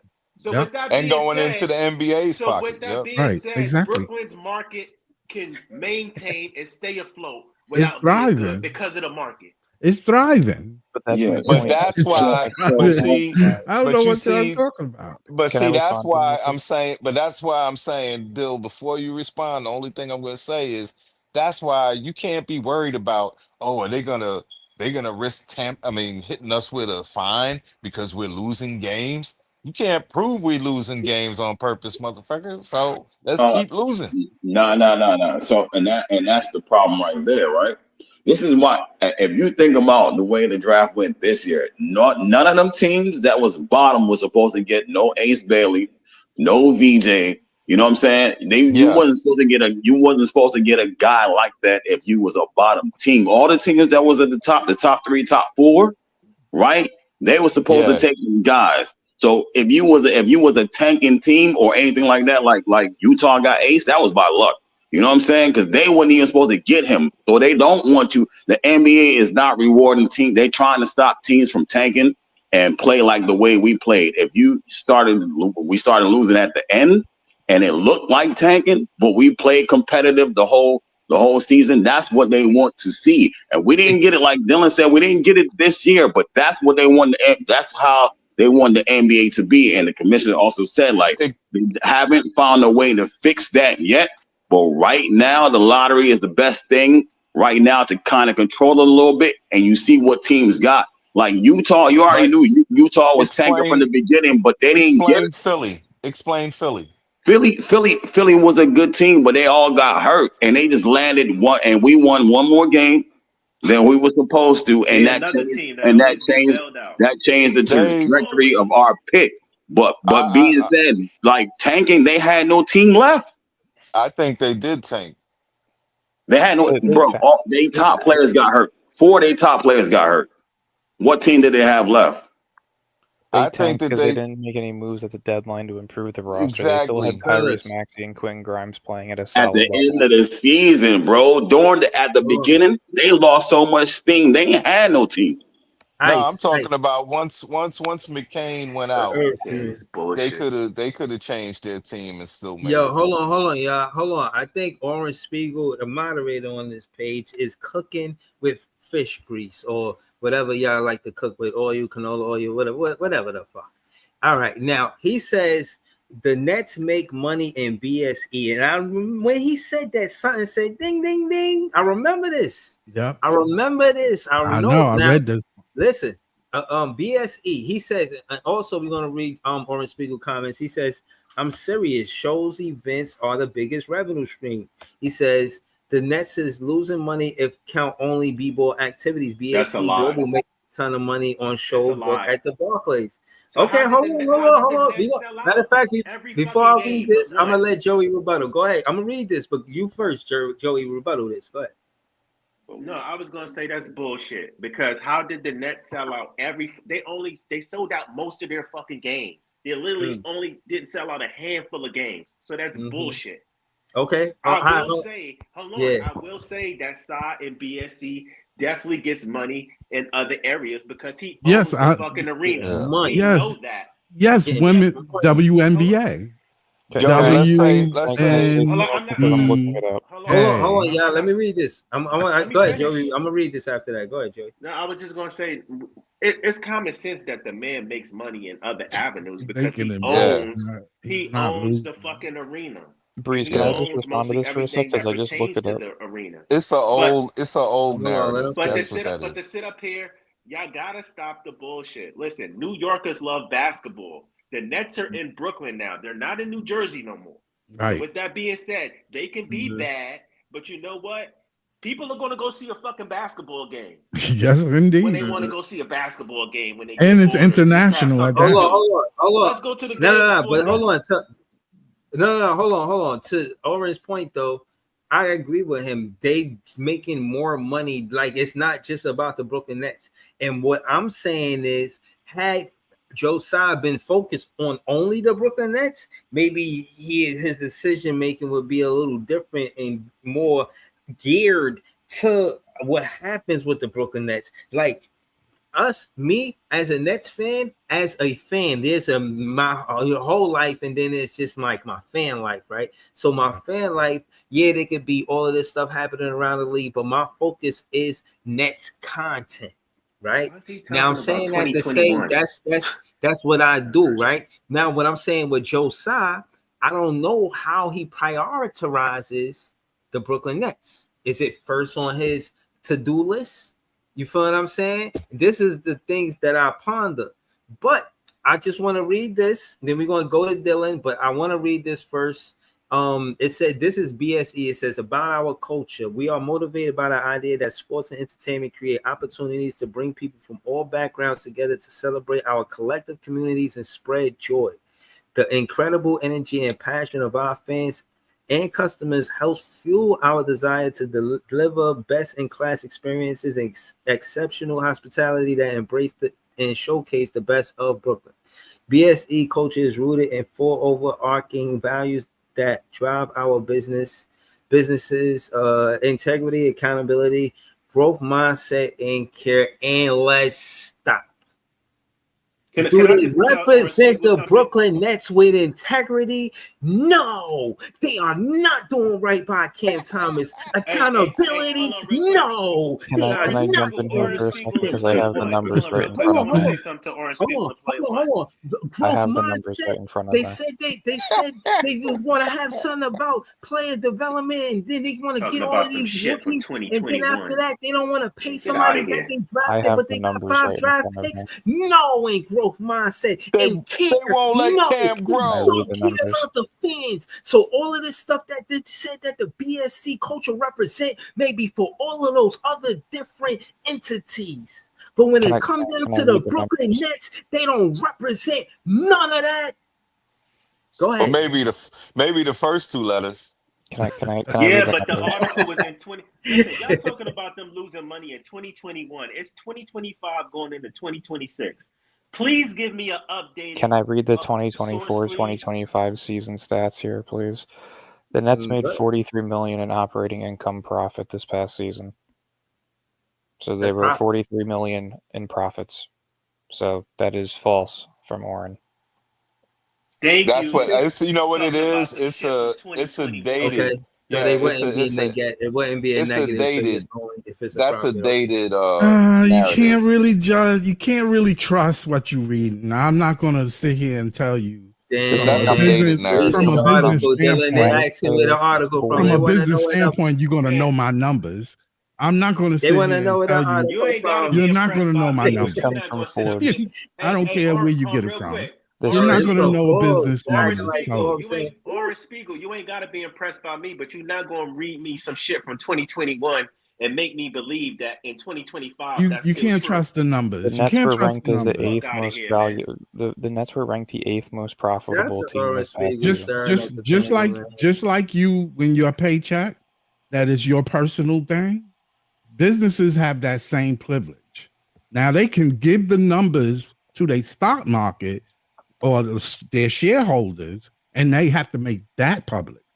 But as an entity of a business and an individual owner, he don't have to show you jack.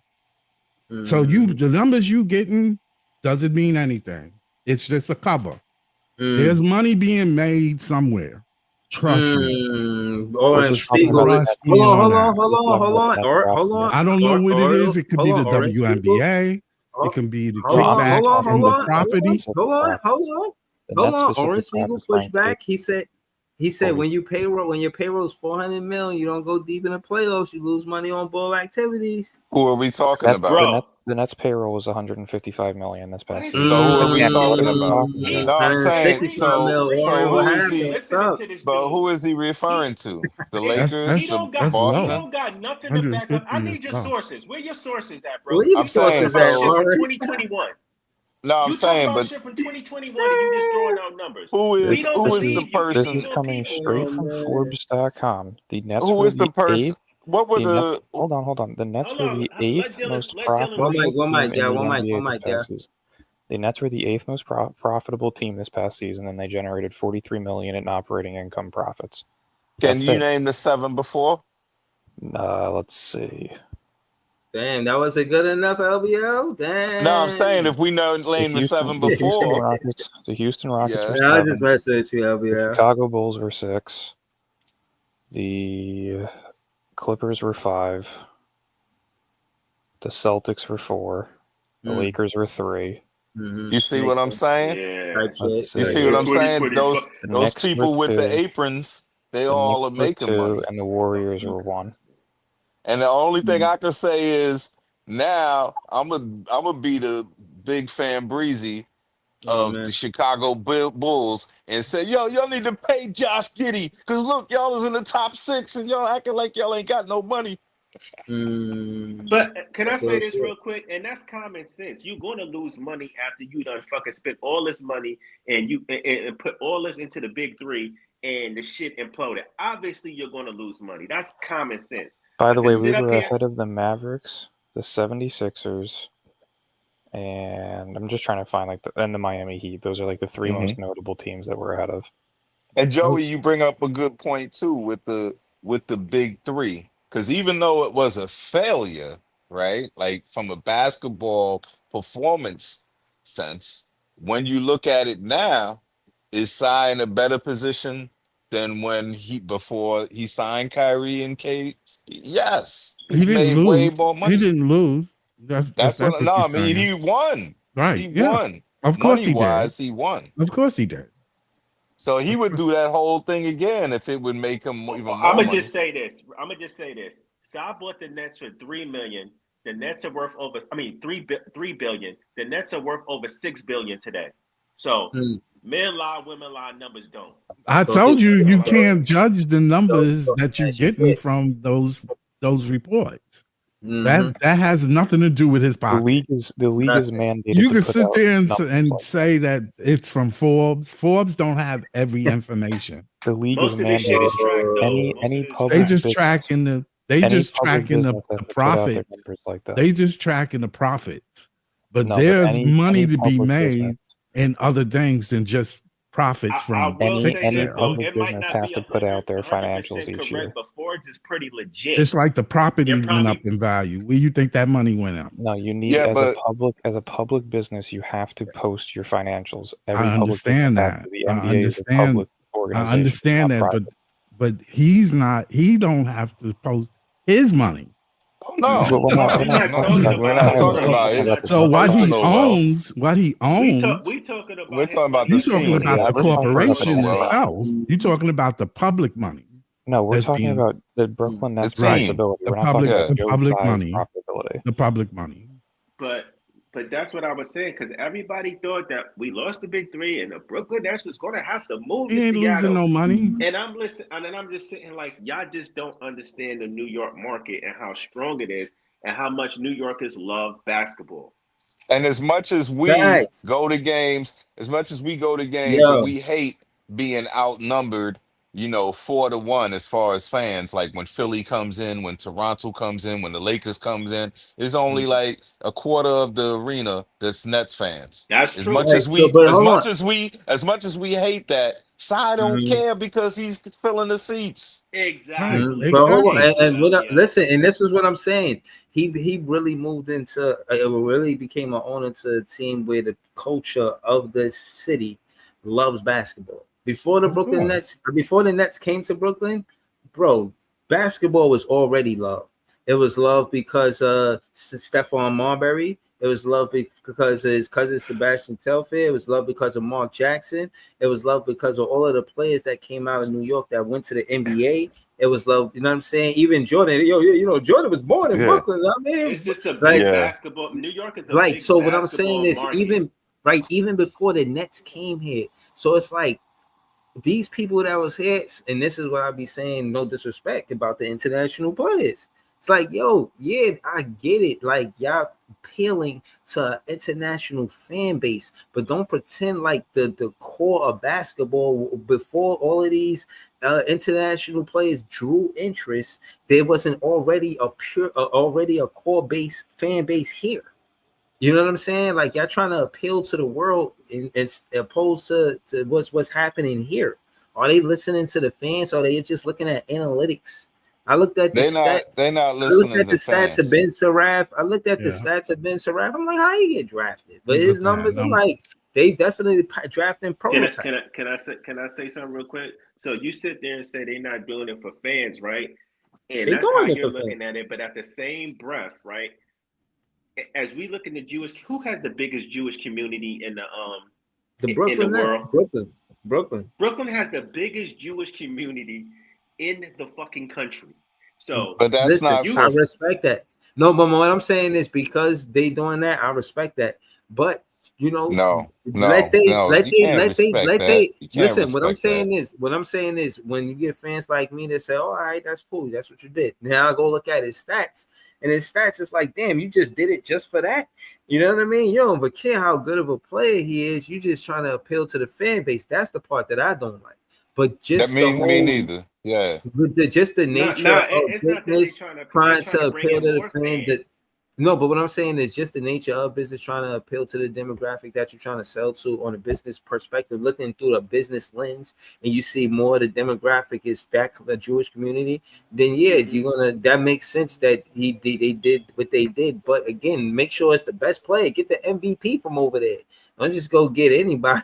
You know what I'm saying? Like, did he No, make the all-star team? Like, did he have any accolades, Bill, or no, anything like I that? understand what you're saying, Did he Breezy. do I something? understand what you're saying, He but you got to said, understand. You Breezy got to said, understand don't when it get the comes to these communities, they're going to root for somebody who looks like them. The same with I the get Chinese it, bro. community. Hold on, the same with the Breezy Chinese. said, Breezy The said, same. don't get the Timu Jew.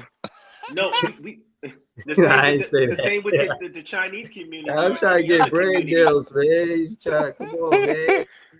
Put that thing down there. Put it down there. Same with the Disclaimer. Chinese community or Yeah, any other for real. community, right? When they don't have a big representation in a professional league like the NBA, and they finally get a couple of guys, they're going to be big within that community group, regardless Sure. of how good they are. Yes. That's Yeah. just fact. Jeremy Lin. Exactly. Yeah, Look that's at Jeremy Lin. He was Jeremy a Lin. phenom. Yeah. Yeah, that's You know, that's seriously, like if they would have went and got to whatever league Ben Sharaf came from, and they got the best of the best. I mean, this is the best guy in the league. He was dominating. You know what I'm saying? yeah. Him, you know what I'm saying? You want to go get the seventh man off the bench and shit. Well, like he got the best. Like how person. good was his team? You know what I mean? like was he like the leader? Did he hit the last shot of the game? Did he take his team to the national championship? You being disrespectful now. No, we're not. No. He's just saying from a basketball point. But listen. Okay, it's fair to say that Fizz went up in the draft because of what he did in the Sweet 16 or the play with the college competition, the March Madness. Yeah, it's fair to say Queen went up in the draft because of what he did in March Madness. It's fair to say that these players that went up in the draft is because of how far they took their team. And you know what I'm saying in that competition. And I'm saying the same thing for Sarav. Like Sarav was still playing in the playoffs. Hold on, we wanted Fizz because he was one of the best players in the NCAA. We wanted Queen because we see the potential and we know that we was putting on a soliloquy to it about how Jordy played with Sabonis and Jokic, and we could see Queen learning later. Somebody calling the Black Jokic. I swear I heard somebody say that. But I'm not even gonna go there right now. I think that was Pod. That was Pod. No, I get it. Listen, Ben Sarav is not that good, but what you're doing is very, very nasty. Let's not act like Ben Sarav wasn't one of the best Euro players. He was. Act like, hold on, let me finish. Talk to me. No, I don't know that. Talk to me. I'm sorry. Let's not act like he didn't. Why was he one of the best Euro players? I don't know like that. He didn't miss the draft because he was in the fucking playoffs in Europe. They was in the finals. Talk to me, bro. Like I'm trying to figure out why you saying this, bro. I didn't know he was in the playoffs. But you sit here saying I didn't know. You were sitting here saying he the seventh man off the bench, bro. No, I said I don't know. I said I didn't know. But see, really, he was the Cam Thomas of his league. Okay. Listen, I'm not saying that he don't have basketball skills. He does, and he's a skilled player. What I'm saying is, I thought that once you had two guards, why would you draft him? You know what I'm saying? Once you filled that position for two people. I'm trying to make Ben Sarav the butt of the jokes. I drafted him because he was Jewish. I don't know. No, I'm not saying that. What I'm saying I'm saying Sean Marks. Why would you get another person that you already have? When you need a whole team, man. You need to fill another. You need another position. You need a center. You need a. You know what I'm saying? Why would you do that? Scott, Orange Spiegel said, I think Ben Sarav is going to be a very solid selection. He might be. More than Darius Whitehead ever did. Right, so, exactly. I'm not saying that he won't be. I'm not saying that. I'm not saying that. I'm not taking away Ben Sarav's ball skill. Whether you I'm talking about his position. I'm just talking about Joey. Joey. Up until Joey said that, everybody said, "Oh no, they don't know why they got Ben Sarav," and it wasn't until then he just said that way. He said, "So don't make it seem like I was wrong. Talk about it was nasty work, but it wasn't nasty work. Y'all was Let me just respond to Breezy real quick. Breezy, I'm not saying you're not wrong, and I'm not saying everybody on the panel was not wrong about the pick being questionable. You guys are right about that. Right. But to sit up here and act like this dude is some fucking Timu version or the seventh man on the bench. No, I never said that. Yeah, I didn't say that. You said he was the seventh man on the bench on his team. You said Yo, I he said, was yo, off the what? No, bench. I said, what did he do in the Euro League? I never heard this thing. He I was went in to the his stats to playoffs when we say, were drafting him, leading Like, his like me and team. Ice, I okay, now watched I him know. play. Now I know. Yeah. Hold on, let me Yo, make a disclaimer. Anybody ain't there that got anything slick to say about Ben Saraf, you gotta see the Big Fan Breezy panel. You understand? That's Listen, right. That's right. Exactly. you know what I'm nah, saying? Listen, but Ben was in the playoff and Noah Singe was his teammate. You know what I mean? Right. So Exactly. Exactly. Okay, that makes yeah, Exactly. sense. so That makes they sense. was hooping. They was Yeah, hooping. they We was will hooping. They were we hooping. will not hear any Ben Saraf Negativity. disrespect. Yeah, guys, there'll be no listen. disrespect to Now I'm Ben. not Right. saying And all of that. that's I don't like no Ben Saraf yarmulke or either. no cap. No cap at I all. don't like Ben Saraf either. I don't like the pick, but god damn, I that's just didn't crazy. understand that pick Right. at that time. Right. Once you See, had already, you come to this that's what I page, don't and fans understand. is gonna bring light to the That's situation. all. This is why That's all Nets I'm saying. fans is the best fans. You know, each one teach one. You know what I'm I saying? hope I it just works out. I I hope Ben yo, Sarab be the man. I really do. I really, really do. And I but I mean gotta that from the bottom say, of my heart. with me watching him this summer league, he didn't impress me more than Keon Johnson did 2 years ago. That's what I'm saying. But That's what I'm like saying. Iceman said, you're comparing a Oh, freaking yeah, rookie that's to a true. guy Go ahead. who's been in the G League and played in the NBA. Right. Right, that's Yeah, true. Yeah, I'm and I just comparing found a I That's just true. 21-year-old to a 19-year-old. yeah, Yes, and I just ma'am. found out that he just turned 19 actually not too long ago. Yeah, he's a At the, kid like at the yeah. draft, he just turned 19, so he was technically like 18 coming in to the NBA getting drafted. You know what Yeah, I'm saying? Like, yo, he Listen, young. I yeah. just Well, think we be wanting too much from these guys too soon. Yeah, that's You true feel me? too. I mean, we of course we do. Definitely. Of yeah. course Definitely. What if we send him some footage of Drazen Petrovic? He probably get super duper nice after that. Yep. What if I send him some? I'll send him some footage of an 18-year-old Cam Thomas probably busting his ass. Yep. Can't tell. Yeah, That's him what and I'm that. saying.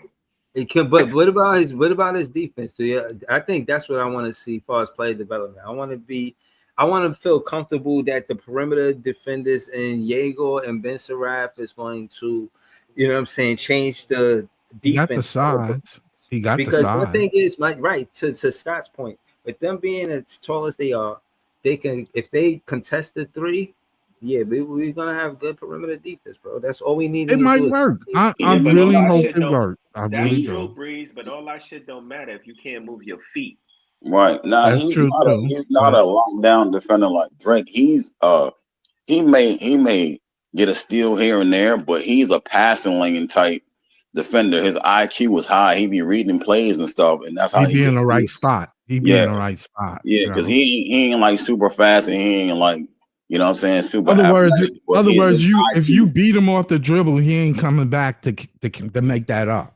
He yeah, can't like make his up that he more loss. stay in front of you because his IQ instead of, Yo, you know, I got a athleticism. question. I got a question for y'all, and it's because I was looking at that. I was looking at the video of what's that trainer the trainer to the NBA guys? I forgot his name.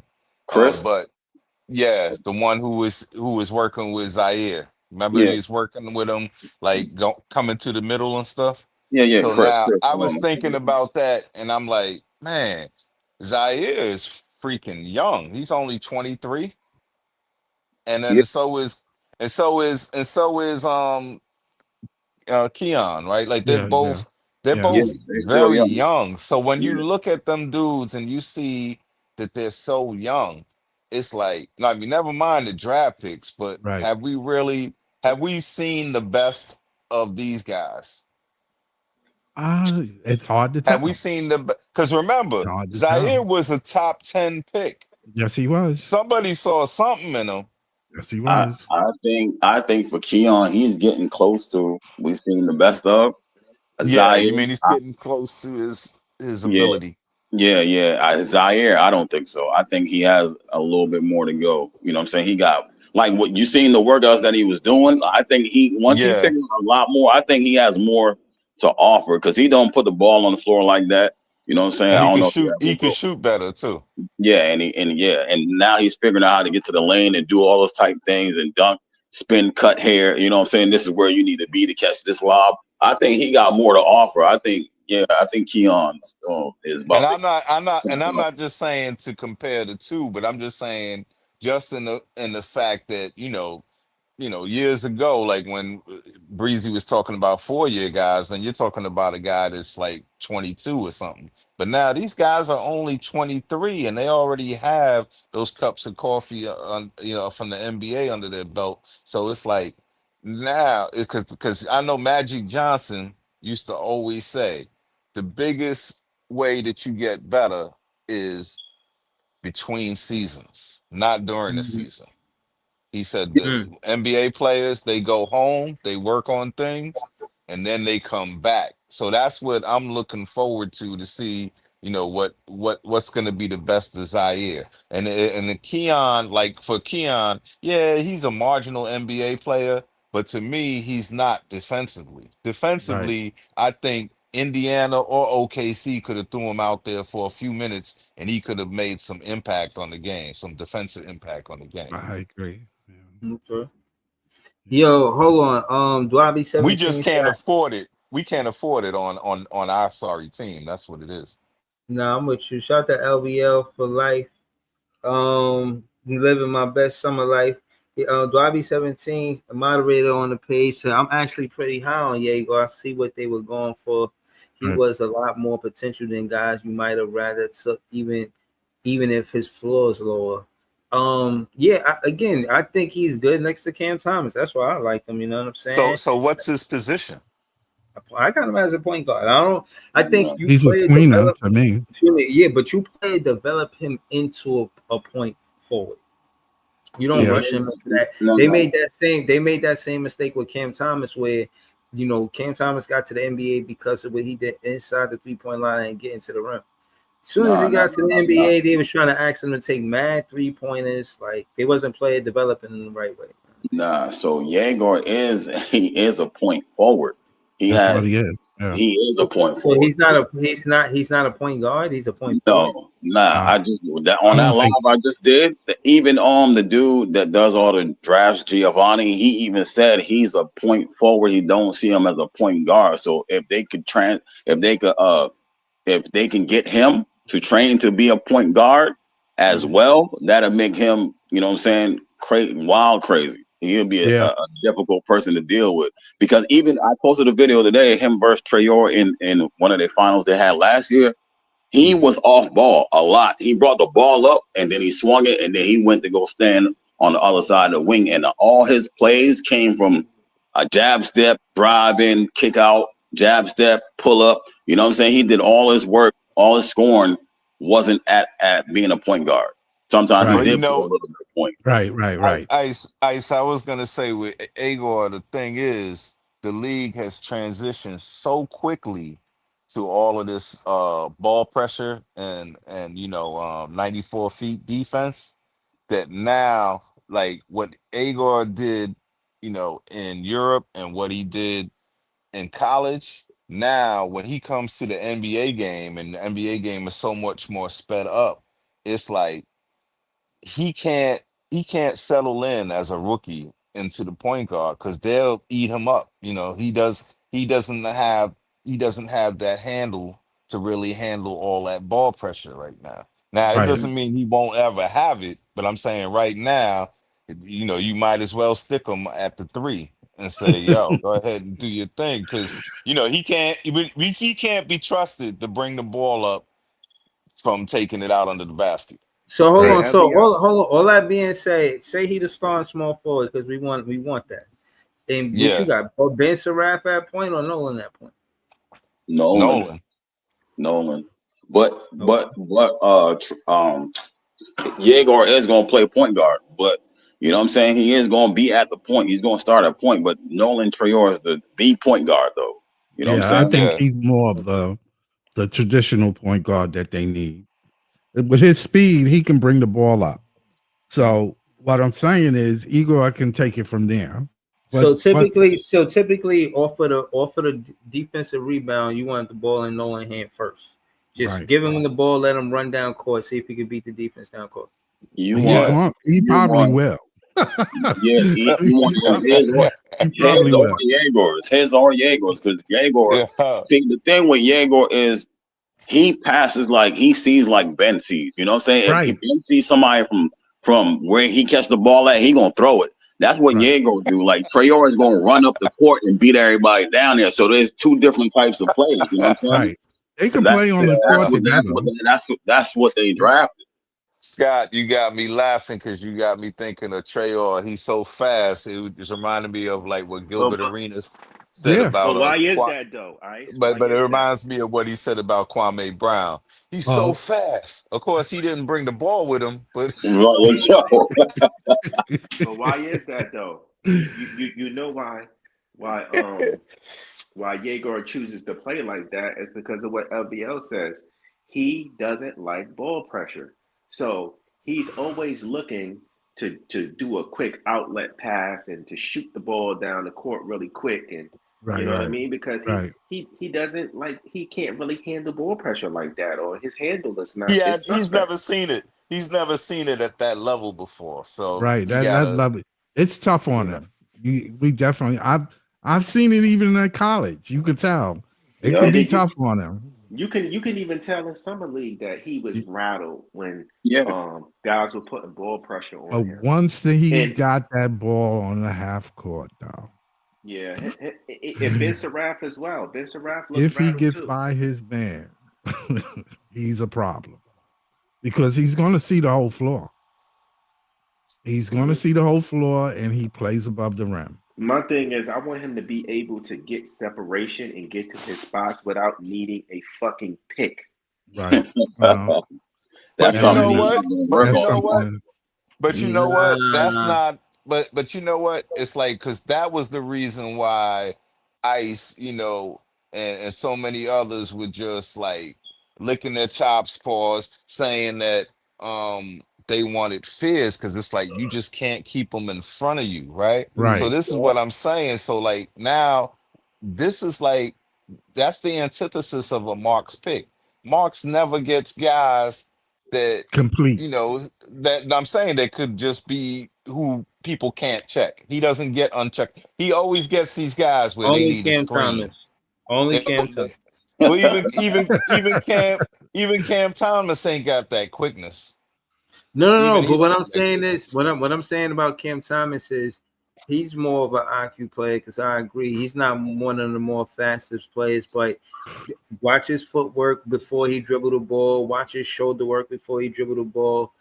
This is why I like Cam Thomas. He won't take as much as he get labeled as a ball hog. Watch how many dribbles it take for him to get to the basket. On the most part, it's not a lot. You know what I'm saying? And on that note, he's physical. He's looking for he's physical, going to the paint. So I'm saying that to say he get a lot of his points from the field, not the free throw line. He could get to the free throw line, but he doesn't rely on the free throw line to score, and that's why. But I'm gonna tell you, that's also a negative, because on a winning team, you do want to get to the free throw a lot. I'm saying he could, and his percentages show it, that he's above 85 or no. Well, his last year in college, he was like the number one free throw shooter. Oh no, I'm not talking about percentage wise. I'm saying if he could get I'm talking about getting to it. Getting to the line. Getting to the line. Yeah, he was getting attempts. He was getting to the line a lot.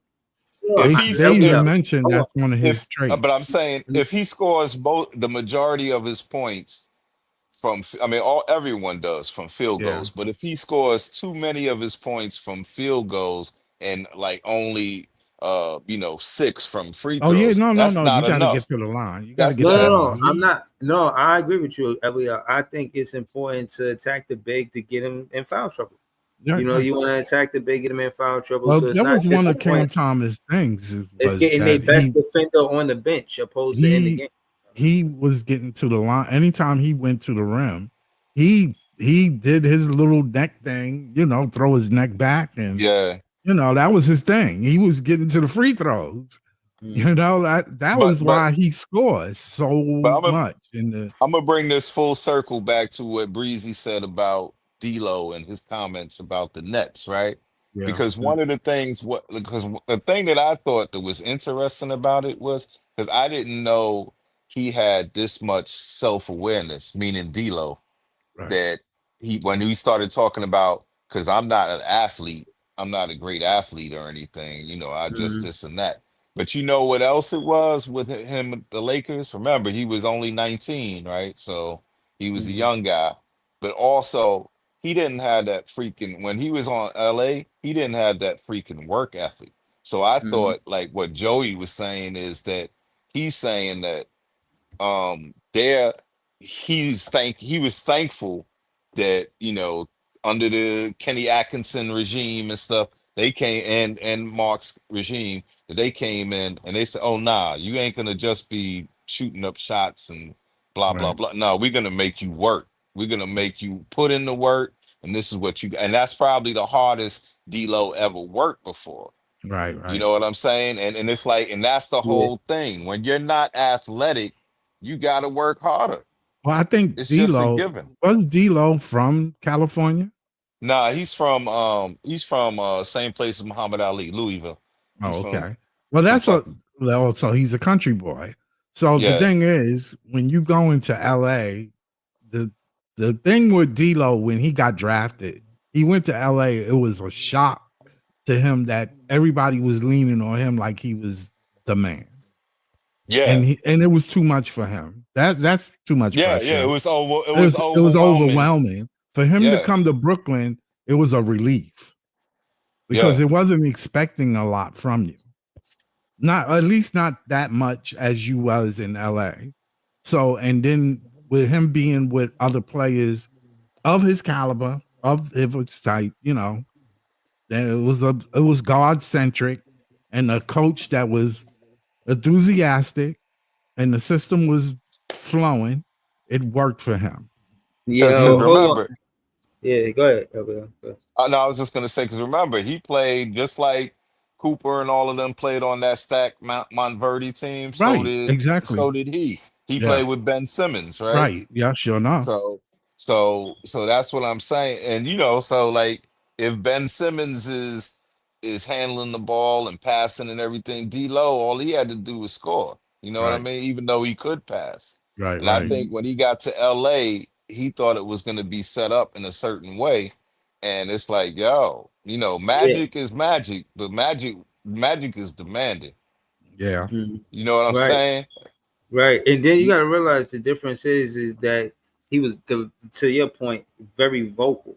You know what I Right. mean? Yeah. And I think that's different too. But that's because how his personality was. D'Lo was different, and I just think D'Lo turned a new leaf when he got to Brooklyn, and it was one that he needed in his career. But Right. I said, I was trying to segue to his sneaker. This is D'Lo's new sneaker. They kind of dope. Okay. I ain't Oh, gonna lie to Can you. I yeah, it is also bring kind of up an dope. important point that gets missed? I We just got said, we gonna close it out soon. Go ahead, though. it's gonna be real quick. We also have to understand that when D'Lo Kane got drafted by the Lakers, Kobe was on his farewell tour. Right. So True. Kobe was on his farewell tour. That took a lot of. He had to play the backseat to Kobe. You feel me? Right. Like Exactly. And who he wants to he do that? right. He had to play the backseat to Kobe, and the team was like, he had to wait his turn until Kobe was out of the way. You feel what I'm saying?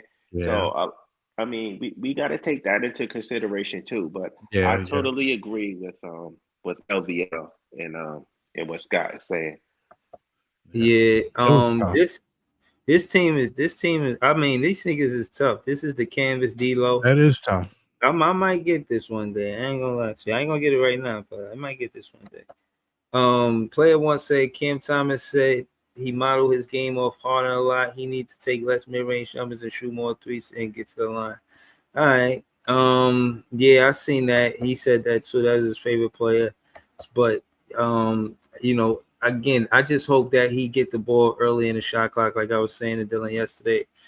When we was talking about him versus Hero as a 1 or 2, 3, 4 option and whatnot. Look at And that I second. just I want him to get the ball between 24 seconds and 16 seconds. Let him get some basketball action between that. Give him some real run. Have you Look at that seen Yeah, second. Kyrie's sneakers? Look at that second Yeah. sentence, though. Look at that second sentence ago, though. You Right? need to take less mid-range jumpers. Hold on. I gotta close out the show. This is a cliffhanger. This is a cliffhanger. Okay. You know what I'm saying? We gonna be back, you know what I'm saying? But hold on, I gotta say thank you, you know what I mean? Shout to Notorious, the Eskimo, the S Scout mode, shout to Scott, shout to LBL for life, enjoying Thank you. my life. You know what I'm saying? Shout to Peace, all y'all everybody. Nets fans is the best fans. We gonna be back with more content really soon.